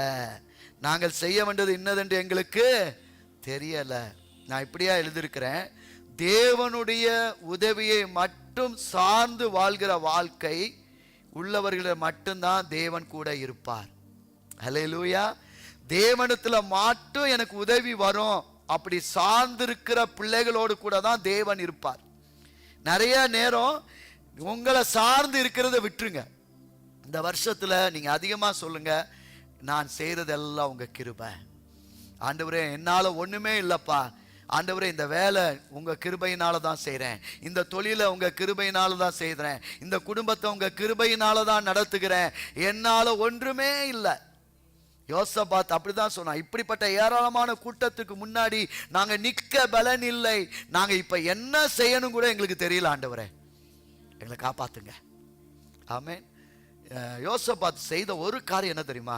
சண்டைக்கு வராங்கன்னு சொன்ன உடனே, யுத்தத்துக்கு வர்றாங்கன்னு சொன்ன உடனே தன்னுடைய தேசத்தின் ஜனங்களை எல்லாம் கூப்பிட்டு உபவாசம் இருந்தான். தேவனுடைய ஆலயத்துல எல்லாரும் உட்கார்ந்து ஜெபம் பண்ணினாங்க. ஆமென். அவங்க சொன்னாங்க, கொள்ளை நோய் வந்தா கூட உங்க சமூகத்துல வந்து உங்க ஆலயத்துல வந்து ஜெபம் பண்ணா அந்த நோயிலிருந்து நாங்க விடுதலை ஆயிடுவோம். ஆனா இப்படிப்பட்ட கூட்டம் வரும்போது நாங்க என்னன்னு செய்யணும் தெரியல ஆண்டவரே, தெரியல ஆண்டவரே, தெரியல ஆண்டவரேன்னு கலங்கி கண்ணீர் வடிச்சு தேவ சமூகத்துல ஜெபிக்கிறாங்க. அப்படி ஜெபிக்கும் போது 14:15 அதே அதிகாரத்துல வாசிங்க சிஸ்டர். 14:15. அப்பொழுது சபையின் நடுவில் இருக்கிற மத்தனியாவின் குமாரனாகிய ஏயேலின் மகனான பெனாயாவுக்கு பிறந்த சகரியாவின் புத்திரன் யகாசியேல் எனும் ஆசாப்பின் புத்திரரில் ஒருவனான லேவியன் மேல் கர்த்தருடைய ஆவி இறங்கினதினால் அவன் சொன்னது, சகல யூதா கோத்திரத்தாரே, எருசலேமின் குடிகளே, ராஜாவாகிய யோசபாத்தே கேளுங்கள். நீங்கள் அந்த ஏராளமான கூட்டத்திற்கு பயப்படாமலும் கலங்காமலும் இருங்கள் என்று கர்த்தர் உங்களுக்கு சொல்லுகிறார். இந்த யுத்தம் உங்களுடையதல்ல, தேவனுடையது. ஹல்லேலூயா. அவன் சொல்ற வார்த்தை பாருங்க, நீங்க இவர்களுக்காக பயப்படாதீங்க, கலங்காதீங்க, நீங்க சும்மா இருங்க. இது உங்க யுத்தம் கிடையாது, இது கர்த்தருடைய யுத்தம். கர்த்தருடைய யுத்தம். யார் ஒருவர் நான் பலன் இல்லை, என்னால் இது செய்ய முடியாத ஆண்டவரே அப்படின்னு நீங்க சொன்னீங்கன்னா, கர்த்தர் உங்களோட இருக்கிறதுக்கு என்ன அடையாளம் தெரியுமா? நீங்க யுத்தம் பண்ண வேணா, கர்த்தர் உங்களுக்காக யுத்தம் பண்ணுவார். தேவன் யுத்தம் பண்ணுவார். நிறைய நேரம் உங்க வாயை விட்டுறீங்க. யாராவது கோவப்படுத்திட்டாங்கன்னு வச்சுக்கோங்களேன், செத்தாங்க எதிரி. ஏன்ட்ட வாய் கொடுத்த, நீ என்னை 2 திட்டுனா நான் 4 திட்டுவேன். அப்படி திட்டாதீங்க. அப்படி திட்டினீங்கன்னு வச்சுக்கோங்களேன், கர்த்தர் யுத்தம் பண்ண மாட்டார். இவங்க சொல்ற வார்த்தை அதுதானே, பலன் இல்லை, எனக்கு செய்யறதுக்கு ஒண்ணுமே தெரியல ஆண்டவரே, என்ன செய்ய போறேன் எனக்கு ஒண்ணுமே புரியல ஆண்டவரே, விட்டு கொடுத்துருங்க, ஆண்டவர்கிட்ட விட்டுருங்க. நிறைய நேரம் நம்ம வெளியில சண்டை போட்டா கர்த்தர் சண்டை போட மாட்டார். நீங்க அந்தரங்கத்துல யுத்தம் பண்ணணும், அந்தரங்கத்துல முழங்கால் போடணும், அந்தரங்கத்துல ஜெபிக்கணும், கண்ணீர் வடிக்கணும். யார் ஒருவர் அந்தரங்கத்துல கர்த்தரோடு யுத்தம் பண்ண ஆரம்பிக்கிறீங்களோ, வெளியரங்கத்துல கர்த்தர் உங்களுக்காக அவர் யுத்தம் பண்ணுவார். ஆமென். இன்னைக்கு எல்லாமே நம்ம மறந்துட்டோம். கிறிஸ்தவ வாழ்க்கை வந்து மனுஷரோட போராடணும். நிறைய என்ன சொன்னா, நம்ம கம்பெடுத்தா தான் வரமாட்டான், நம்ம சண்டை போட்டா தான் வரமாட்டான், அவன் நம்ம எதுவுமே சண்டை போடாதனால தான் நம்மளை அடிக்க வர்றான். இன்னைக்கு நிறைய பேர் அப்படி பலத்துல போயிட்டாங்க. ஆனா தேவன் அப்படி பலத்துல நிக்க மாட்டார். ஆமென். அடிக்கிறானா, நீ என்ன அடிச்சாலும் நான் தேவ சமூகத்துல நான் ஜெபிக்கிறேன், முழங்கால் முடங்கட்டும், நான் கர்த்தருடைய சமூகத்துல கதறேன். அப்படி நீங்க கதறி பாருங்க, பெரிய ஜெயத்தை பார்ப்பீங்க, பெரிய ஜெயத்தை பார்ப்பீங்க. அதுதான் ரகசியம். ஆமென். இன்னைக்கு எல்லாரும் ஃபார்முலா மாறி போச்சு. எல்லாம் உலக பிரகாரமா நம்ம யோசிக்க ஆரம்பிச்சிட்டோம்.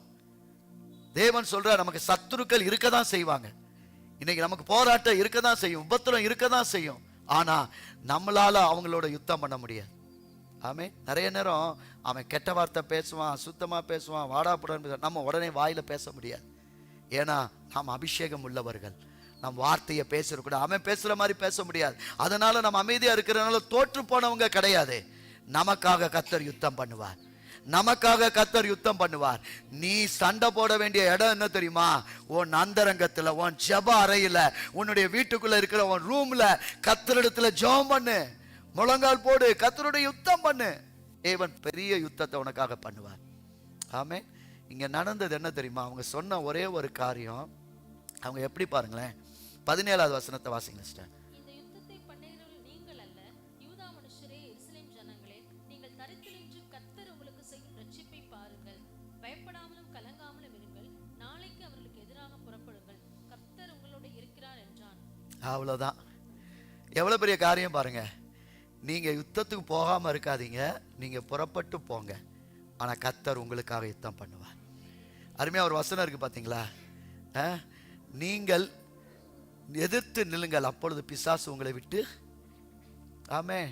பிசாசான்னு சொல்லிட்டு பரணங்கடி அடிச்சு ஓடி போய் எங்க ஒளியக்கூடாது, நாம நிக்கணும். ஆமென். நாம யுத்தம் பண்ண போறதில்ல, நம்ம நின்றாலே போதும், பிசாசு தன்னால நடுங்கிடுவான். ஆராதிச்சாலே போதும் பிசாசு நடுங்கிடுவான். நீ முழங்கால் போட்டாலே போதும் பிசாசு நடுங்கிடுவான். நீ அந்நிய பாஷையில ஜெபிச்சாலே போதும். நீ கத்தி எடுத்து AK-47 எடுத்துல அவங்க கூட சண்டை போட தேவையே இல்லை. அதை கர்த்தர் பார்த்துக்குவார். நமக்கு 1000 ஆண்டவர் தூதர்களை வச்சிருக்கிறார். அல்லேலூயா. நபர்களை கர்த்தர் வச்சிருக்கிறார்.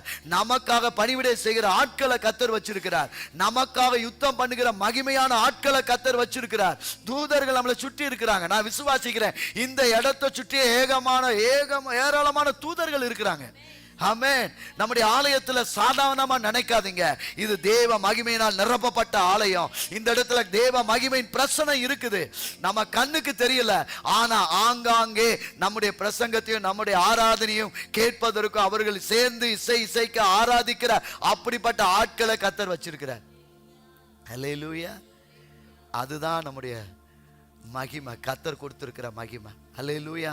இந்த இடத்துல பார்க்க நீங்க பயப்படாதீங்க. நீங்க செய்ய வேண்டிய ஒண்ணேன்னா நீ யுத்தத்துக்கு போ, நில்லுங்க. நான் அதுல பார்க்கும்போது எனக்கு இந்த 24வது வசனத்துல பாருங்களேன். 24வது வசனத்தை வாசிங்க சிஸ்டர். யூதா மனுஷர் வனாந்தரத்தில் உள்ள சாம கூட்டண்டையிலே வந்து. போதும். அது என்ன சாம கூட்டண்டையில் அப்படின்னா வசதியான இடம். யுத்தத்துக்கு போறவங்க பெரிய கரடுமலையில அவங்க வசதியான இடத்துல நிக்கிறாங்க. அப்படிதான் தேவன் வச்சிருக்கிறார். நான் சொல்றேன், நீங்க எதற்கும் பயப்படாதீங்க. நீங்க நிக்கிற இடம் வசதியா இருக்கும். நீங்க இருக்கிற வசதியா இருக்கும். நான் யோசித்து பார்த்தேன், இவங்க யுத்தத்துக்கு போறாங்க. பார்த்தீங்கன்னா பாடகர்களை பாட வச்சுட்டு யுத்தத்துக்கு போறாங்க. கொஞ்சமாவது எப்படி பாருங்களேன், இப்படி துதி பாடல் பாடினா என்ன நடக்கும்? ஆனா அவங்க பாடுறாங்க, பாட்டு பாடுறாங்க. அங்க நடந்த விதம் ஒரு காரியம் என்ன தெரியுமா? அதுல அருமையா சொல்லப்பட்டு இருக்கிறது. 22, 23 வாசிங்களா சிஸ்டர். அவர்கள் பாடி துதி செய்ய தொடங்கின போது யூதாவுக்கு விரோதமாய் வந்து பதிவிருந்த அம்மோன் புத்திரரையும் மோவாபியரும் சேயீர் மலை தேசத்தாரையும் ஒருவருக்கு விரோதமாய் ஒருவரை கர்த்தர் எழும்ப பண்ணினதினால் அவர்கள் வெட்டுண்டு விழுந்தார்கள். எப்படியெனில் அம்மோன் புத்திரரும் மோவாபியரும் சேயீர் மலை தேச குடிகளை சங்கரிக்கவும் அழிக்கவும் அவர்களுக்கு விரோதமாய் எழும்பினார்கள். சேயீர் குடிகளை அழித்து தீர்ந்த போது தாங்களும் தங்களில் ஒருவரை ஒருவர் அழிக்கத்தக்க விதமாய் கை கலந்தார்கள். எவ்வளவு ஒரு அருமையான பாருங்க. துதி செய்ய பாடி ஆரம்பிச்ச உடனே அவர்கள் ஒவ்வொருத்தரும் ஒவ்வொரு விதமா கலகம் பண்ணி ஒவ்வொருத்தர் என்ன செஞ்சாங்களா, வெட்டி இறந்துட்டாங்களாம். ஆனா அதுல சொல்லப்பட்டிருக்க அடுத்த வசனத்துல எப்படின்னா, மோவாபியரும் அம்மோனியரும் சேர்ந்துக்கிட்டாங்க. சேயீர் மலை தேச நாட்டு அவங்களோடு இவங்க 2 பேரும் சேர்ந்து யுத்தம் பண்றாங்க. அவனை காலி பண்றாங்க. அவனை காலி பண்ண பிறகு இவங்க 2 பேரும் சண்டை போடுறாங்க. சேர்ந்துதான் சண்டை போட்டாங்க. இப்ப கடைசியில இவங்க 2 பேரும் சேர்ந்து என்ன செய்யுங்க, ஒருத்தர் வெட்டி சேர்ந்துட்டாங்க. இப்ப இவங்க வசதியான இடத்துல நிக்கிறாங்க. சண்டை போட வேண்டிய ஆட்கள் வசதியான இடத்துல நிக்கிறாங்க. ஆனா 3 பேரும் தங்களை வெட்டி அவங்க மாய்த்து கொண்டாங்க. இதுதான் யுத்தம், கர்த்தருடைய யுத்தம். கர்த்தருடைய யுத்தம். நான் சொல்றேன், நாம சண்டை போட தேவையில்லை, ஆண்டவர் யுத்தம் பண்ணுவார். இந்த வருகிற நாட்களில் தேசத்துல எழுப்புதல் நிச்சயமா நடக்கும். ஆமென். எழுப்புதல் உண்டாகும். ஒரு நிமிஷத்துல ஆட்கள் ரட்சிக்கப்படுவாங்க. ஒரு நிமிஷத்துல தேசம் மறுரூபமாக்கப்படும். ஒருவேளை நம்ம நினைக்கலாம், பாஸ்டர் நமக்கு வருகிற விசுவாச பிள்ளைகளே வாரம் வரமாட்டேன்றாங்களே, அவங்கள பிடிச்சு அழைச்சு கூட்டு வரக்கு எவ்வளவு கஷ்டப்படுறோம். ஏன்னா நம்ம அவ்வளவு கஷ்டப்பட்டுட்டோம், அதனால நினைக்கிறோம். ஆனா இது நம்முடைய காரியம் தான். ஆனா ஆண்டவருடைய காரியம் வித்தியாசமானது. ஒரு நிமிஷத்துல கண்ணை மூடி கண்ணை திறக்கிறதுக்குள்ள முழு தேசத்தையும் ரட்சிக்க அவரால முடியும். தேசத்தை மறுரூபப்படுத்த முடியும். தேவன் ஜனங்களை நிச்சயமா கொண்டு வருவார், கட்டாயம் கொண்டு வருவார். இந்த இடத்துல கடைசியா நான் பார்க்கும்போது அவங்க எவ்வளவு பாருங்களேன். 24, 25 வாசிங்களேன் சிஸ்டர். யூதா மனுஷர் வனாந்தரத்தில் உள்ள சாம கூட்டண்டையிலே வந்து அந்த ஏராளமான கூட்டம் இருக்கும் திக்கை நோக்குகிற போது இதோ அவர்கள் தரையிலே விழுந்து கிடக்கிற பிரேதங்களாக கண்டார்கள். ஒருவரும் தப்பவில்லை. யோசபாத்தும் அவருடைய ஜனங்களும் அவர்கள் உடைமைகளை கொள்ளையிட வந்தபோது அவர்கள் கண்ட ஏராளமான பொருட்களும் பிரேதங்களிலிருந்து உரிந்து போட்ட ஆடை ஆபரணங்களும் தாங்கள் எடுத்துக்கொண்டு போகக்கூடாது இருந்தது. 3 நாளாய் கொள்ளையிட்டார்கள். அது அவ்வளவு மிகுதியா இருந்தது. அல்லேலூயா. இவங்க 3 பேரும் மரித்து அப்படியே செத்து விழுந்து கிடக்குறாங்க. 3 நாளா அவங்களுடைய ட்ரெஸ், அவங்களுடைய அணிகலன், அவங்களுடைய விலங்கு எல்லாத்தையும் எடுக்கிறதுக்கு 3 நாள் ஆச்சா. எத்தனை நாள் ஆச்சா? 3 நாள் அவங்களுடைய பொருட்களை சேகரிச்சாங்களா. அப்ப எவ்வளவு மிகுதியா யூத ஜனங்களுக்கு கர்த்தர் கொடுத்திருக்கிறார். அல்லேலூயா. நாம சுதந்தரிக்க வேண்டிய பிள்ளைகள், நீங்க பக்கத்துல பார்த்து கை கொடுத்து சொல்லுங்க, நீங்க யுத்தம் செய்ய வேண்டிய தேவையில்லை. சொல்லுங்களேன், யுத்தம் செய்ய வேண்டிய தேவையில்லை, கர்த்தர் சுதந்தரிக்கும்படி வச்சிருக்கிறாரு. அல்லேலூயா. யுத்தம் செய்ய வேண்டியதுன்னு சொன்னா, நான் ஜனங்களோடு யுத்தம் செய்யறத வேண்டியதில்லைன்னு சொன்னேன். ஆனா ஆவிக்குரிய காரியத்துல நீங்களும் நானும் ஜெபிக்கணும். நீங்களும் நாளும் முழங்கால் இடணும், தேவ சமூகத்துல ஜெபிக்கணும், சபையோடு சேர்ந்து ஜெபிக்கணும். நாம் எவ்வளவுக்கு எவ்வளவு தேவ சமூகத்துல ஜெபிக்க ஆரம்பிக்கிறோமோ நம்முடைய யுத்தம் லெகுவா மாறும். உங்களுக்கு புரியுதா? லெகுவா எப்படி? அந்த வசதியான இடத்துல நின்று கொண்டு பார்க்கிற அளவுக்கு கர்த்தர் நம்மளை வைப்பார். அல்லேலூயா. கட்டாயம் நான் சொல்றேன், விசுவாசிக்கிறேன். இங்க நின்று மேல கோவில்பட்டியை பார்ப்போம், இங்க நின்று கீழே கோவில்பட்டியை பார்ப்போம், இங்க நின்று திருநகர் எழில் நகரை பார்ப்போம். அல்லேலூயா. ஆண்டவர் அப்படிதான் நம்மளை வச்சிருக்கிறார். தேவன் நம்மளை அப்படிதான் வச்சிருக்கிறார். சோ யுத்தம் கர்த்தருடையது. நாம் சுதந்திரிக்கிற காலத்துக்குள்ள வந்திருக்கிறோம். நீங்க அந்தரங்கத்துல, உங்களுடைய மறைவிடத்துல, உங்களுடைய ஜெப அறையில நீங்க அனுதினமும் முழங்கால் படியிட்டு ஜெபம் பண்ணுங்க, கர்த்தர் அற்புதத்தை செய்வார். இதை விட்டுட்டு நம்மளும் அதை தூக்கிக்கிட்டு இதை தூக்கிட்டு ஓட வேண்டாம். அந்த அமைப்பு இந்த அமைப்பு, அந்த இது இந்த இது, அதெல்லாம் தேவையே இல்லை. கர்த்தர் நமக்கு ஒரே அமைப்பா இருக்கிற, நமக்கு அமைப்பா ஆண்டவர் கொடுப்பார். இந்த யூத ஜனங்களுக்கு இவ்வளவு 3 நாளைக்கு எடுக்க வைப்பார் என்றால், நமக்கு வானத்தின் பலகனியை திறந்து இடம் கொள்ளாமல் போக மட்டுமான ஆசீர்வாதத்தை கொடுக்க அவர் வல்லவரா இருக்கிறார். இந்த கடைசி காரியத்துல கடைசி அதை முடிச்சிடறேன், அவ்வளோ. இந்த வசனத்தோடு நான் முடிச்சிடறேன். அவங்க செஞ்சு முடிச்ச பிறகு அவங்க என்ன செஞ்சாங்களா? 26வது வசனத்துல பாருங்களேன். பெராக்காவிலே கூடினார்கள், அங்கே கர்த்தருக்கு ஸ்தோத்திரம் செலுத்தினார்கள்.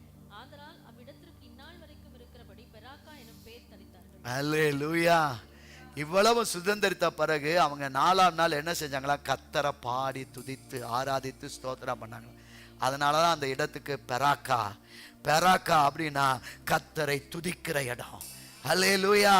தேவனை உயர்த்துகிற இடம். எந்த மனுஷன் கர்த்தரை உயர்த்தி துதித்து பாடி ஆராதிக்கிறானோ அவனிடத்துல ஜெயம் இருக்கும். ஆமென். அவனுக்காக கர்த்தர் யுத்தம் பண்ணுவார். நான் கடைசியா, தேவனுடைய உதவியை மட்டும் சார்ந்து வாழ்கிற வாழ்க்கை உள்ளவர்களை மட்டும்தான் தேவன் கூட இருப்பார். நான் 3 காரியங்களை சொன்னேன். இந்த 3வது காரியத்துல கட்டாயம் நீங்களும் நானும் உபவாசம் இருக்கணும், ஒருமனப்படணும், தேவனிடத்துல உதவி கேட்கணும். அல்லேலூயா.